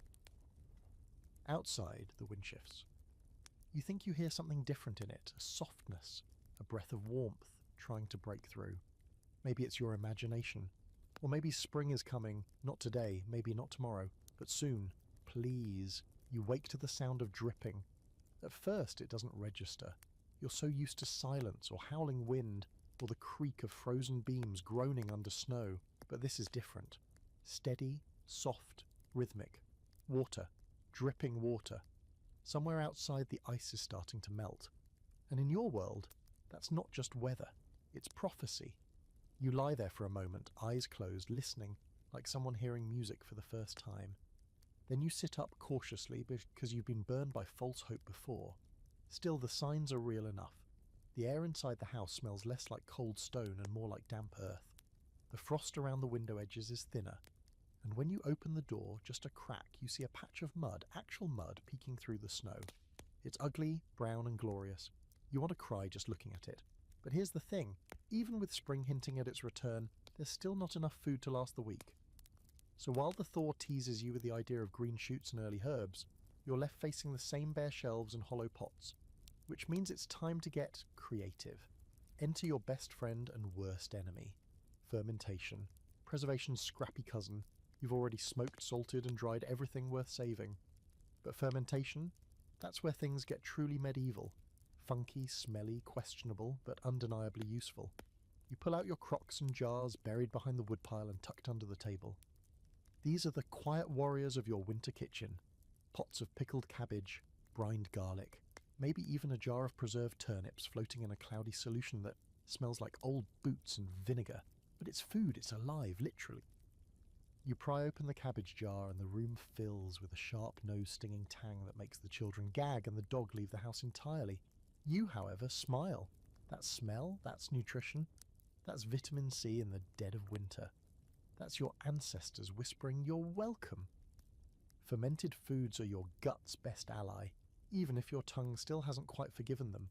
Sauerkraut, pickled beans, brined eggs if you're brave. They're strong, pungent and often suspicious looking, but they've kept you and everyone else alive for months. Without refrigeration, fermentation is your only way to keep vegetables edible past December. And sure, sometimes it goes wrong, a little mould on top, a lid that wasn't sealed tight, a smell so bad even the cat gives it a suspicious glare. But most of the time it works. You scoop out a chunk of kraut, give it a rinse, and toss it into the pot. Add a brined garlic clove and a splash of vinegar from a bottle you swear used to have wine in it back in 1347. The result is a sour, savoury soup with just enough bite to wake your taste buds from their oat-induced coma. Now, here's your fringe fact of the day. Some medieval folks believed that fermented foods were spiritually potent, that they had the power to cleanse the body, not just physically, but spiritually. You can imagine why? Eat enough sauerkraut and brined garlic and your entire being will feel like it's been through something profound. There's even evidence that people sang to their fermenting jars, or at least prayed over them. The idea was that the invisible spirits, yeasts, bacteria, or actual household gods, depending on who you asked, needed to be kept happy. And happy spirits meant less spoilage and fewer ill humours. So if you catch yourself whispering to the pickled turnips today, you're not losing it. You're following tradition. The scholarly debate, of course, centres around just how widespread fermentation really was among peasants. Some argue that only wealthier households had the time, space and tools to do it properly. Others point to the archaeological evidence. Hundreds of preserved crocks, residue in clay pots, remnants of vinegar-making setups, to argue that this was a universal survival tool. Your own lived experience falls squarely in the second camp. You've seen fermentation save lives, and you've seen it go sideways. Last winter, one family tried fermenting wild onions in a wine barrel and ended up with something that could strip paint. Another villager, bless him, tried fermenting boiled beets with fish scraps. He's still banned from bringing anything to the feast days. But you stick to the basics. Cabbage, garlic, maybe leeks if you catch them early enough. Sometimes you add a bit of horseradish for kick. And every so often, when the smell fills the house, you smile, not because it's delicious, but because it's alive. It's food that refused to die. Just like you. You dish out the kraut stew to your family, and for once, no one groans. It's sour, sure, but it's not gruel. It has texture. It has flavour. One of the children asks if this means spring is coming. You shrug and say maybe. You want to believe it as much as they do. You eat slowly, savouring the weird, wonderful tang. And as you chew, you think of the crocks still waiting behind the woodpile. You'll ration them carefully, stretch them through the next few weeks, maybe even trade a jar for eggs when the chickens start laying again, if you're lucky. Outside, the wind has changed. It's still cold, but different now. Less biting, more wet. The kind of wind that brings meltwater and mud and eventually weeds you can boil into something vaguely resembling salad. But tonight, you don't need hope. You've got pickled cabbage, funky, sour, some strange, and proof that even in the dead of winter you can make food, not just hoard it. You can create life in a jar, in a cellar, in the back of your smoky cottage, where no one expects to find it. You lick your spoon clean and smile. Spring can take its time. You've got brine. There's a scratching sound in the pantry again. Not loud, not alarming, just that faint scuttling shuffle you've come to dread. You freeze mid-step, holding your breath like someone trying not to be noticed by a ghost. You know exactly what it is. Not a rat. Rats make more noise. No, this is smaller, sneakier. A mouse. Or worse, several. You crack the pantry door open and peer inside. Sure enough, there it is. Tiny, grey, beady-eyed, perched right on top of your last burlap sack of oats like it owns the place. It darts off the moment it sees you, vanishing into some shadowy crevice you didn't even know existed. You sigh, deeply and with the kind of defeated familiarity that only someone who has been slowly robbed by rodents for 6 months can manage. Welcome to the next brutal reality of surviving a medieval winter. You're not the only one trying to eat your food. Let's talk about contamination. Your food storage space is basically an open invitation for anything with claws, wings, or antennae. Mice, rats, beetles, weevils, moth larvae, you name it. If it can crawl, fly, nibble, or burrow, it's already paid a visit to your supplies. Sometimes you find droppings, sometimes you find gnawed holes in sacks or wooden lids with tiny tooth marks. Sometimes you just find a smell. Sharp, sour, and unmistakably not meant to be part of your dinner. You do what you can. You tie sacks up high, hang baskets from the rafters, set crude traps baited with old crumbs. You keep cats, not cuddly companions, but half-wild murder machines that sleep all day and patrol all night. But even they can't catch everything. You once saw a mouse run straight across your boot and into the firewood stack while your cat looked on with bored disinterest. You offered it a chunk of cheese in exchange for renewed work ethic. It licked its paw and went back to sleep. Some people around the village claim they've found dried lizards in their grain. Others talk about mites so small they ride in on flour dust. And while you'd love to believe they're exaggerating, deep down you know they're not. You've picked weevils out of barley with your bare hands. You've cracked open a dried apple and found it already occupied. You've eaten bread that tasted off, and later decided not to think too hard about why. There's a saying that makes the rounds this time of year: you can eat the bugs, or you can let the bugs eat the food. Most people choose the first. After all, a little protein never hurt anyone, right? You've become a master of sifting, inspecting, sniffing, and silently negotiating with whatever decided to lay eggs in your oats. You've got a method now. First, dump the contents on a cloth. Then spread it thin, look for movement, look for holes, look for anything that's squirming or skittering, pick it out, toss it in the fire, re-sift, repeat. If the infestation is small, you salvage the grain. If it's big, well, you dry your tears, feed it to the chickens, and pretend you never saw it. Now here's the deeply unsettling fringe fact for tonight. Some households roasted infested grain with the bug still in it. Not because they were lazy, but because they didn't want to waste the calories. They'd convinced themselves the heat would kill whatever was inside and just go for it. You've done it once. The texture was memorable. So was the smell. You didn't do it again. Contamination isn't just about pests, though. Spoilage creeps in too. Flour goes musty, bread moulds. Root vegetables rot from the inside, leaving you with something that looks fine on the outside but collapses into mush the moment you cut it open. Salted meat, if not packed properly, develops a slimy sheen that signals death more than dinner. You learn to inspect everything, trust nothing, sniff first, bite second. The scholarly debate here is ongoing. How often did medieval peasants eat spoiled or contaminated food? Some argue that people of the time had stronger stomachs, gut biomes adapted to less than ideal conditions. Others believe foodborne illness was common, just poorly recorded. After all, who's going to write down "died of old stew" when there are plagues and famines stealing the spotlight? The truth is probably both. People ate what they had, knew their limits, and sometimes paid the price. You take inventory of what's left in your stores, checking each container for signs of tampering. You find a weevil in the last handful of beans. You flick it out. You find droppings near the last of the dried apples. You set a trap with a dab of honey and a prayer. You find nothing in the salted pork jar. You do a silent fist pump because that is a miracle. And here's something no one talks about, the mental toll of all this. You already don't have enough food. Now you have to play pest detective every time you try to feed your family. Every time you lift a lid or untie a sack, there's that little spike of dread. Will it still be good? Will it be alive? The tension is constant. The disappointment is exhausting. But still, you push through. You wash the grain, you boil it longer, you add more garlic. Not just for flavour, but because it covers up the faint taste of something weird. You don't talk about it with the kids.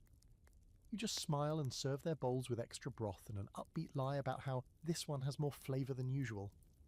Because what else can you do? The fire is burning, the stew is hot, and the pantry is one mouse emptier than it was this morning. You call that a win. It's early morning when the shouting starts. Not the usual kind, no squabbles over firewood or sheep that wandered off again, but sharp, urgent, echoing across the village square like a bell with anger behind it. You pull on your boots with numb fingers, heart already racing, because you know that tone. It's not gossip, it's not drama, it's hunger. You step outside and see the cluster forming near the bakehouse, wool-wrapped bodies moving like a flock of angry crows. It doesn't take long to understand what's happened. The bread is gone. Or rather, there's not enough bread, which might as well be the same thing. You edge closer. People are arguing with the baker, a red-faced man who looks about 10 minutes away from setting the oven on fire and walking into the woods forever. He's holding up his hands, shouting back over the noise, insisting that the flour's run out, the oven's cold, the miller hasn't delivered it, the steward took more than his share. On and on. No one's really listening. Because the real problem isn't the excuses, it's the empty baskets. You glance around at the faces near you, and you see something familiar. Fear, sharpened into fury. These aren't people looking for justice. These are people whose stomachs have been growling for days and whose children are pale and slow-moving. One woman is holding a dry, cracked crust of rye like it's evidence in a murder trial. Another man is holding his child in one arm and a brick in the other. No one's thrown anything. Yet. You've seen this before. Bread riots, they call them now, though they never start as riots. Just a few voices, a few sharp words, then a shove. Then someone grabs a loaf that wasn't theirs, and suddenly the whole crowd moves like a wave crashing against the walls of hunger itself. It's not political, not strategic. It's emotional, instinctive, primal. Someone pushes forward. The baker tries to slam the oven door shut, but hands reach in. Not fists, not yet, just grasping, desperate fingers trying to snatch something warm. You hear yelling, you feel it in your chest. You think, absurdly, what if the fire goes out in the middle of all of this? What if the last batch doesn't even bake? The baker screams for the reeve. The reeve, of course, is nowhere to be found.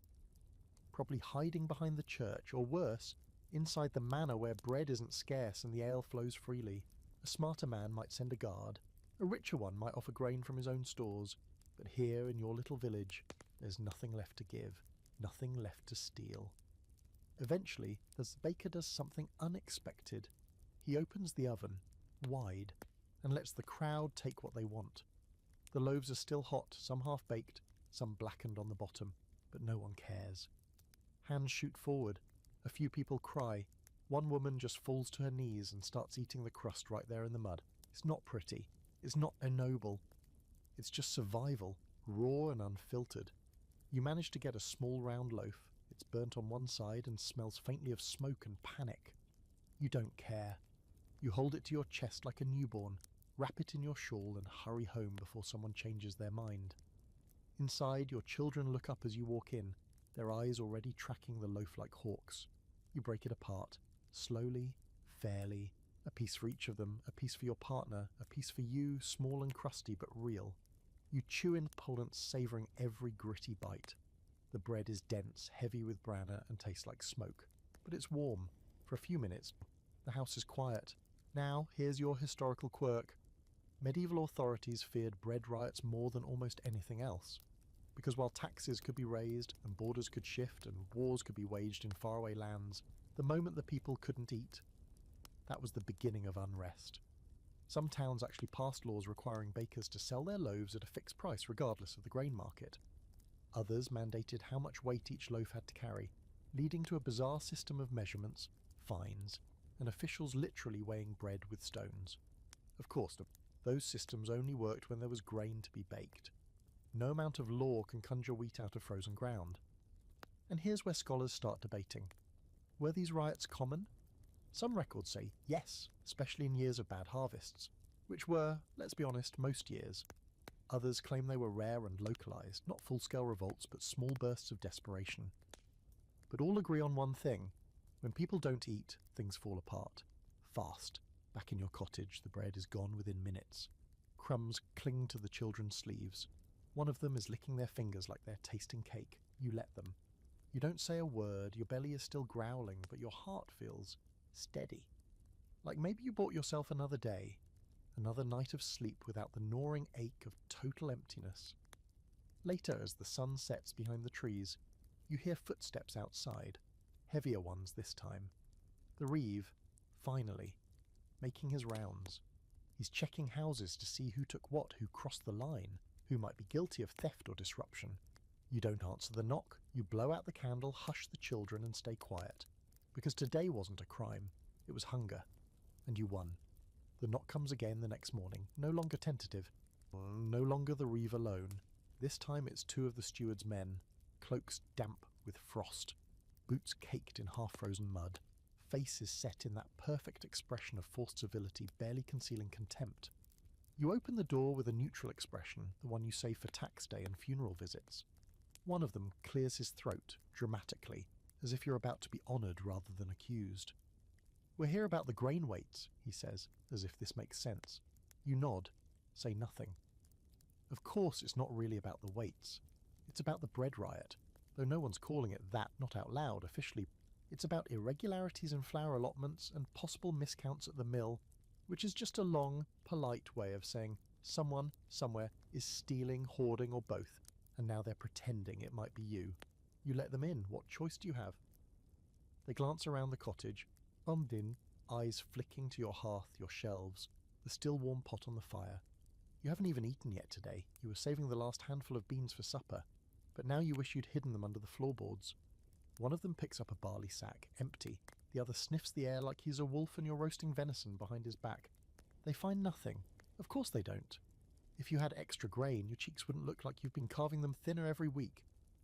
They leave with a muttered warning and a meaningful glance at the children. You shut the door and lean against it for a long moment, teeth gritted, fists clenched. You're not afraid. Not really. You're just tired. Of pretending there's enough. Of watching the powerful investigate the powerless while ignoring the real thieves. Because if you want to talk about suspicious food practices, you need to start with the miller. Ah, yes, the miller. That cheerful, shifty-eyed man who runs the watermill down by the river. He's the gatekeeper between you and your bread. You give him your grain and he grinds it into flour, for a price, of course. A handful for every sack, a scoop for every bushel. That's fair. That's the way it's always been. But lately his handfuls have been getting bigger, and your flour has been getting smaller. You're not the only one who's noticed. Quiet complaints have started circulating like smoke. He's taking too much, he's watering down the flour, he's mixing in chaff or dust to bulk it out. Someone claims they found crushed pebbles in their bread, which seems dramatic until you chip a molar on something crunchy and start to wonder if it's true. You have no proof. No one does, but you know. And here's your historical insight for the day. Medieval millers were notoriously distrusted. They handled everyone's grain but answered only to the Lord, or worse, to no one. In many villages, they were exempt from certain taxes or legal systems, which made them both necessary and untouchable. And since they were often the only people who understood how the machinery worked, the rest of you were at their mercy. The phrase "an honest miller" was considered almost a joke in some regions. In fact, millers were so infamous for skimming and scamming that entire folk songs were written about them. Tales of secret compartments in the floor, hollow scoops, rigged scales. Some even claimed the millstones themselves were cursed, churning out bad flour to punish greedy hearts. You've heard those stories since you were small. Now you think about them every time your flour runs short and your stomach runs empty. The truth is, you need him. As crooked as he is, you can't grind flour without him. Mortar and pestle will only get you so far. Without proper flour, you can't bake real bread. Without a bread, your family doesn't make it to spring. So you go anyway, because you have no choice. You pack your last sack of barley and head to the mill. The road there is slick with half-melted snow and your feet ache with every step. When you arrive, the wheel is turning sluggishly, its paddles thick with ice. The miller is inside, sipping ale, laughing at something only he finds funny. He greets you like an old friend. You nod, hand over the sack, watch as he scoops a bit from the top with his standard measure, which looks suspiciously larger than last time. You don't argue, you don't glare, you don't even speak, you just wait. The grinding takes time. You watch the gears creak and turn, watch your barley vanish into the mouth of the machine, and wonder how much you'll get back. When it's done, he hands you a much too light sack, offers you a smile that doesn't quite reach his eyes, and turns back to his fire without another word. You leave. You say nothing, because someday, maybe not this season, maybe not even this year, but someday the village will remember. There's a slow boil behind every tight-lipped nod and every spoon of gruel made with flour that feels like sand. People talk, people keep score, and people don't forget who cheated them when they were starving. Now here's your fringe fact. In some medieval villages, millers were tried in what were called bread courts, special tribunals overseen by local lords to investigate accusations of theft or fraud involving bread and flour. Some were fined, others lost their mills, a few were even beaten publicly. The only thing worse than a thief, after all, was a thief who stole food. Back home, you sift the flour through your fingers. It's gritty, coarse, probably full of husks and filler. You know it'll bake into a dense, bitter loaf. You also know you'll eat it anyway, because right now, honesty doesn't feed your family. Flour does, and you'll take it however you can get it. Night falls faster these days, like someone pulling a curtain closed with impatience. The clouds hang low and heavy, pressing against your roof with that familiar weight of late winter exhaustion. The fire crackles weakly. The pot bubbles with something thin and forgettable.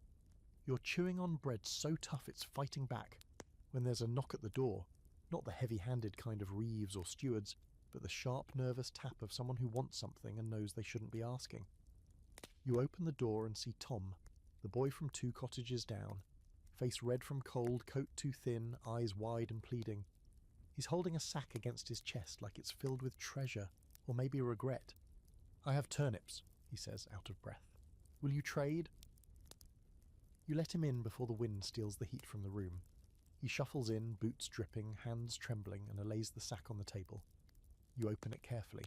6 small turnips, the kind that usually get left behind during the harvest. Ugly, misshapen, bruised, but edible, and that's what matters. He looks at your hearth, at the pot, at the bread. You know what he wants, but he's too polite, or maybe too proud to say it directly. So you ask, "What are you looking for?" "Anything," he says. "Maybe a bit of lard or some flour." You pause. You have neither to spare, but you have something else. You glance at the small basket near the hearth, the one where you've been storing the dry, tough ends of your last few loaves. Not enough to make a meal, but more than what Tom probably has. You pick out 3 pieces, toss them into a bowl, ladle some of your soup over the top and pass it to him. His eyes light up like you handed him a roasted pheasant.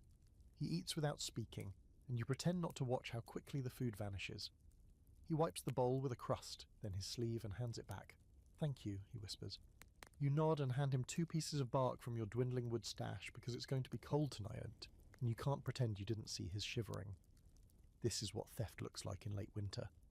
Not the kind with daggers or crowbars, but the quiet kind. The creeping, desperate kind. Sometimes it's masked as trade, sometimes it's just a glance towards someone else's garden, or field, or cellar. You haven't done it yet, but you've thought about it. Everyone has. Last week, someone's onion patch was dug up in the night. The earth was frozen solid, but the thief got them anyway. Every last bulb. No one admitted it.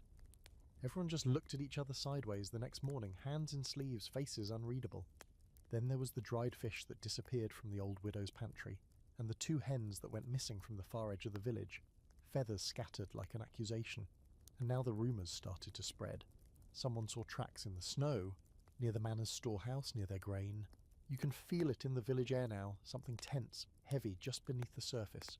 People locking their doors at night, eyes following strangers a little too long, conversations stopping the moment someone new walks by. You know the signs. Hunger is becoming something else now. It's becoming suspicion. And here's your historical thread to pull on.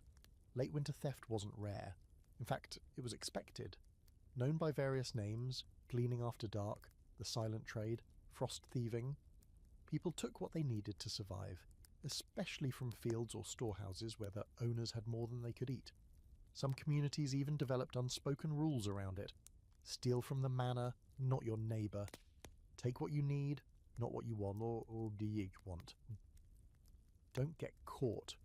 But not everyone played fair, and when things went missing, accusations flew, reputations cracked, fences went up, and justice got colder than the weather outside.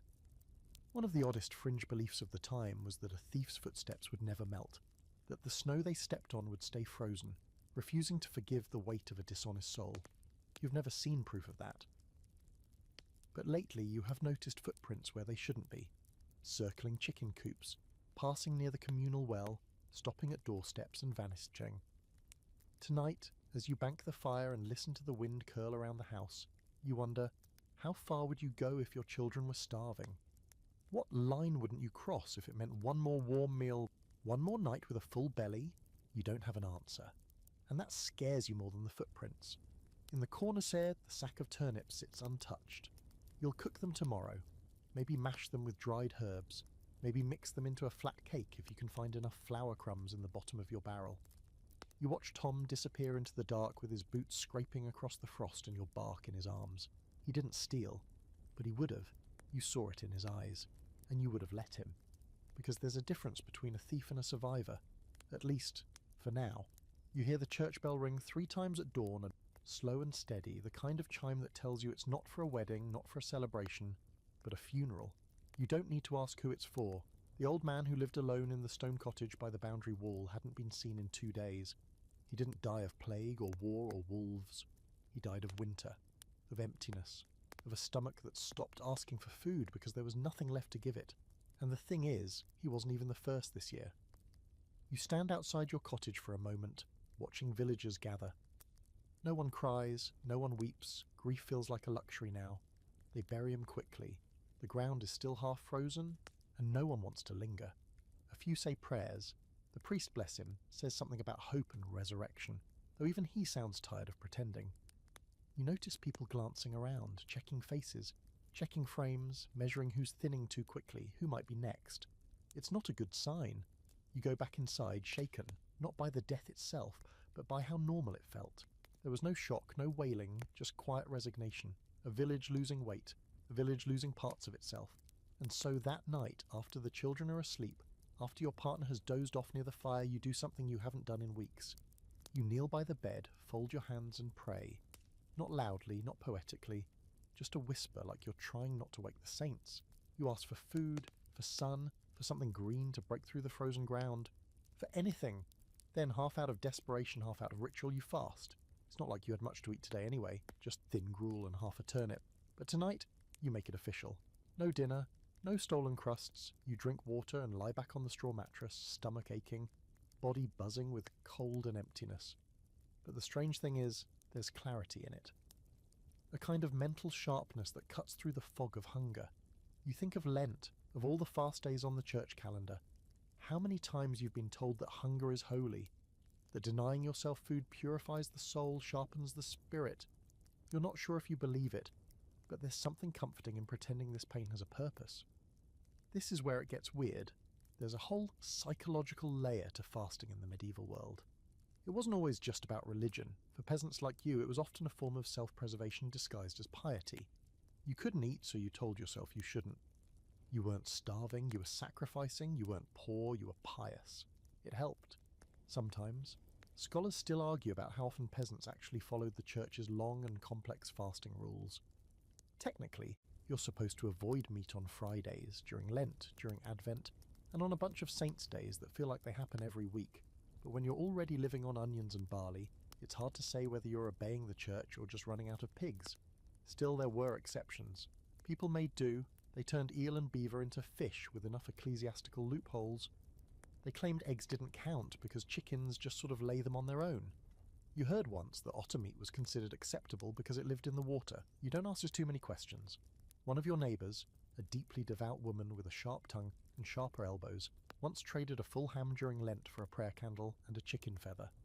When someone asked her if that counted as breaking the fast, she said, "God understands. Hunger is louder than doctrine." You're starting to think she had a point. Tonight, the hunger sits with you like an old friend. It doesn't shout, it doesn't beg. It just hums beneath your skin, reminding you that you're still here, still waiting, still holding on. You pull your shawl tighter and close your eyes. You dream of green things, fresh shoots pushing through wet earth, wild herbs bursting from under melting snow, dandelions, chickweed violets, a handful of bittercress with soil still clinging to the roots. You see yourself gathering them in a basket, humming an old song you haven't sung in years. You're barefoot, you're smiling, you're full. Then morning comes, you wake to the sound of water dripping from the eaves again. More than yesterday. A steady trickle, like the house is weeping with relief. You step outside and blink against the sunlight. Sunlight, soft and golden and real. There's still frost on the ground, but the air feels different. Not warm exactly, but less cruel. You walk to the edge of the yard and see it. The first patch of green. It's tiny. A scrap.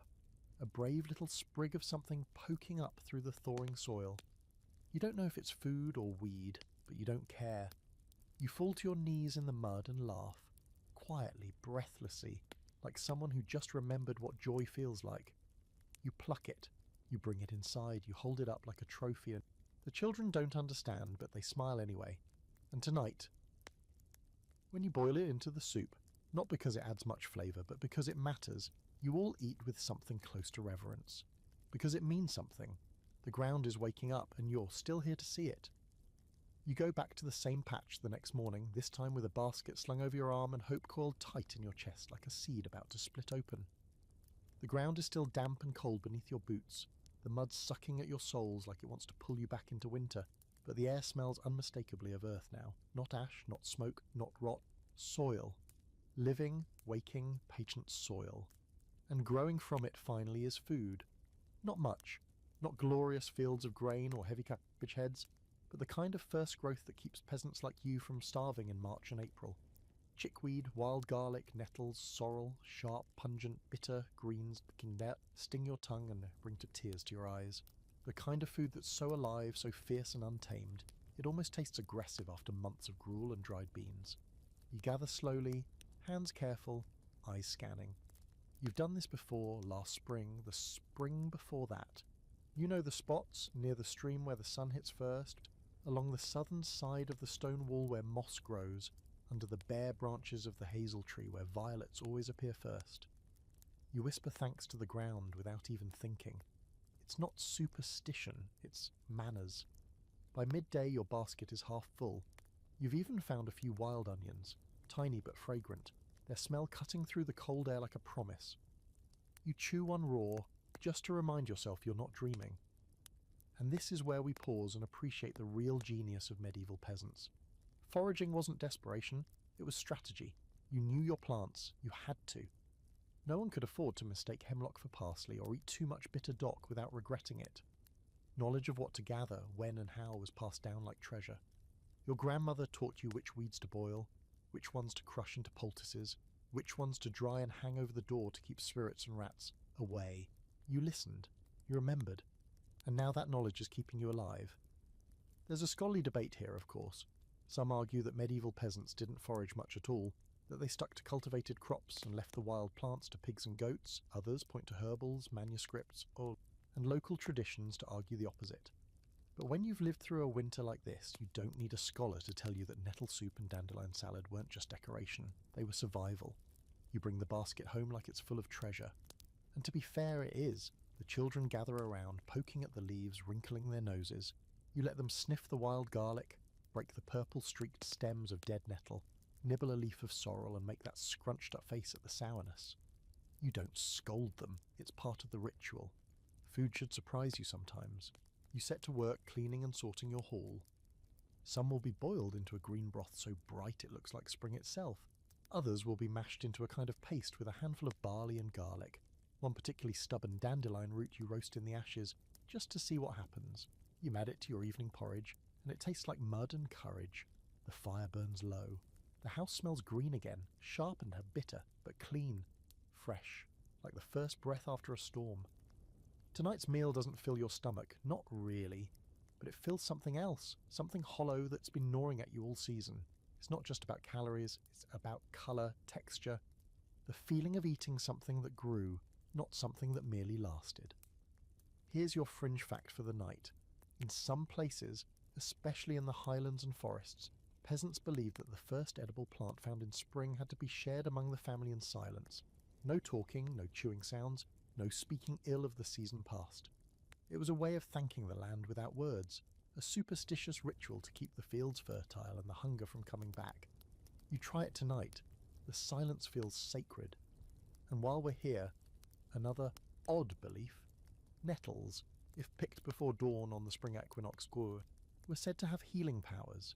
You once knew a woman who boiled early nettles in milk and swore it kept her joints from aching through summer. She also used to talk to geese, so take that as you will. Still, you do save a handful of your best nettles. You tie them in a bundle and hang them near the window, not because you expect magic, but because you never know what kindness might come from showing a little respect to the wild things that chose not to let you starve. As the children drift to sleep, bellies warmed by the nettle soup and barley paste, you sit by the fire and breathe. The air smells different, cleaner. The weight on your chest feels lighter. You allow yourself a thought that felt dangerous just a few weeks ago. We're going to make it. Not comfortably, not easily, but the worst is behind you now, the land is waking up, the food is coming back, slowly yes, reluctantly yes, but coming. You make plans in your head as the embers glow, where to gather tomorrow, how to stretch what you found today, when to check the herb garden by the churchyard. Maybe the monks have new mint growing. Maybe the bees will stir soon. Maybe someone will barter eggs for wild garlic bundles. For now, you rest your hand on the empty basket and smile. It won't be empty long.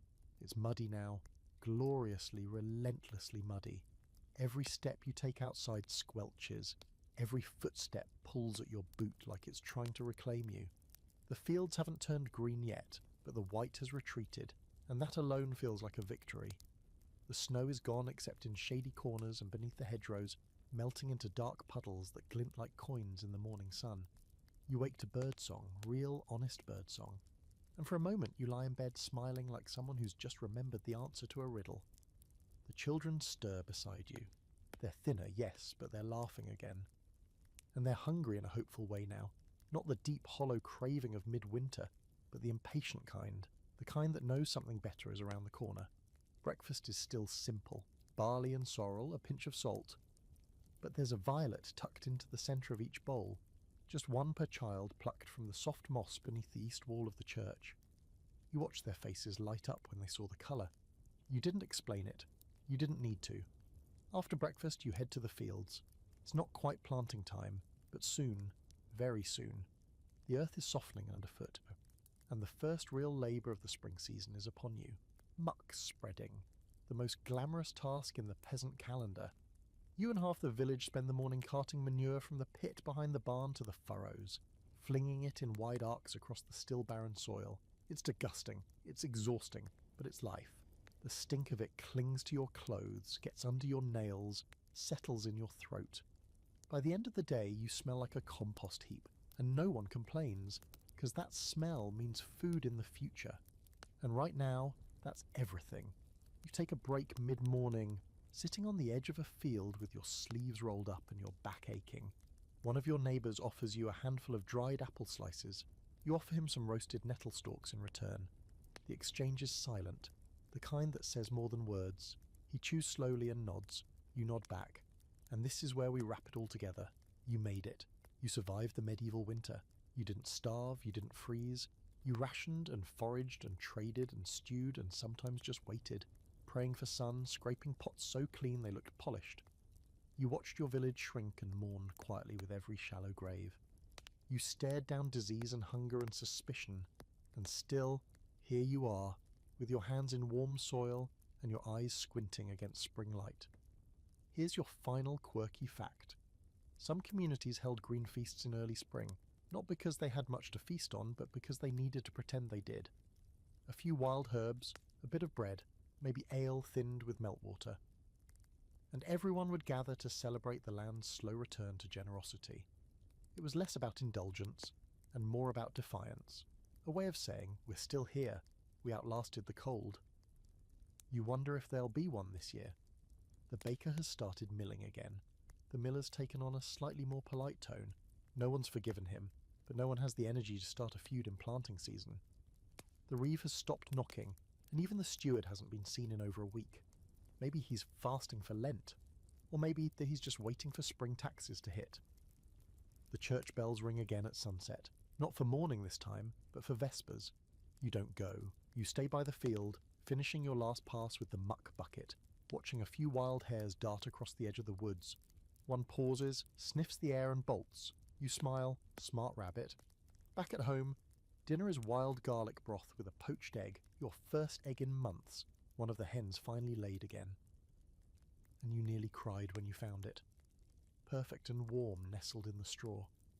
You split it 4 ways, carefully, each person getting a bite of yellow. It tastes like butter, like sunlight, like everything you missed, without even realizing it. You fall asleep with dirt still under your fingernails and the scent of wild onion in your hair.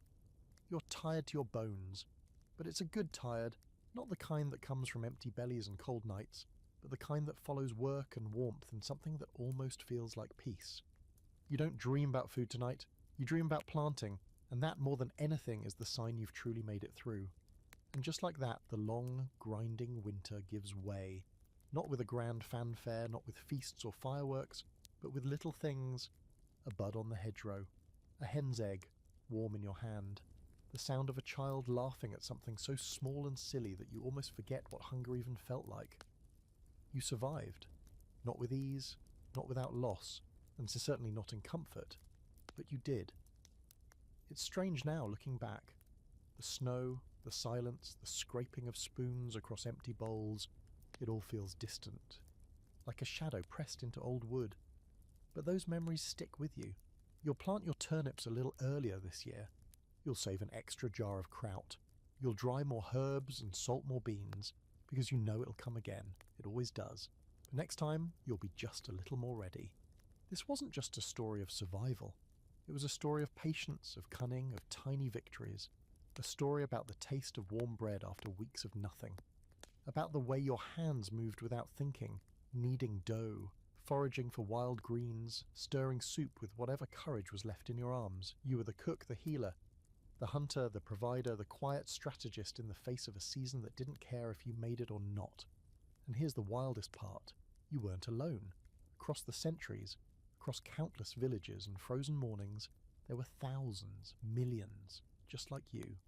Enduring, adapting, learning to find sweetness in a wrinkled apple and joy in a bowl of broth shared in silence. So if tonight you're sitting in a warm room with full shelves and humming appliances, take a second to remember that long ago you, the you with frostbitten fingers and a cabbage stew simmering low, measuring salt like it was gold. That version of you earned this moment. Let them rest. And now, exhale. You made it through the medieval winter. Sleep well, my friend.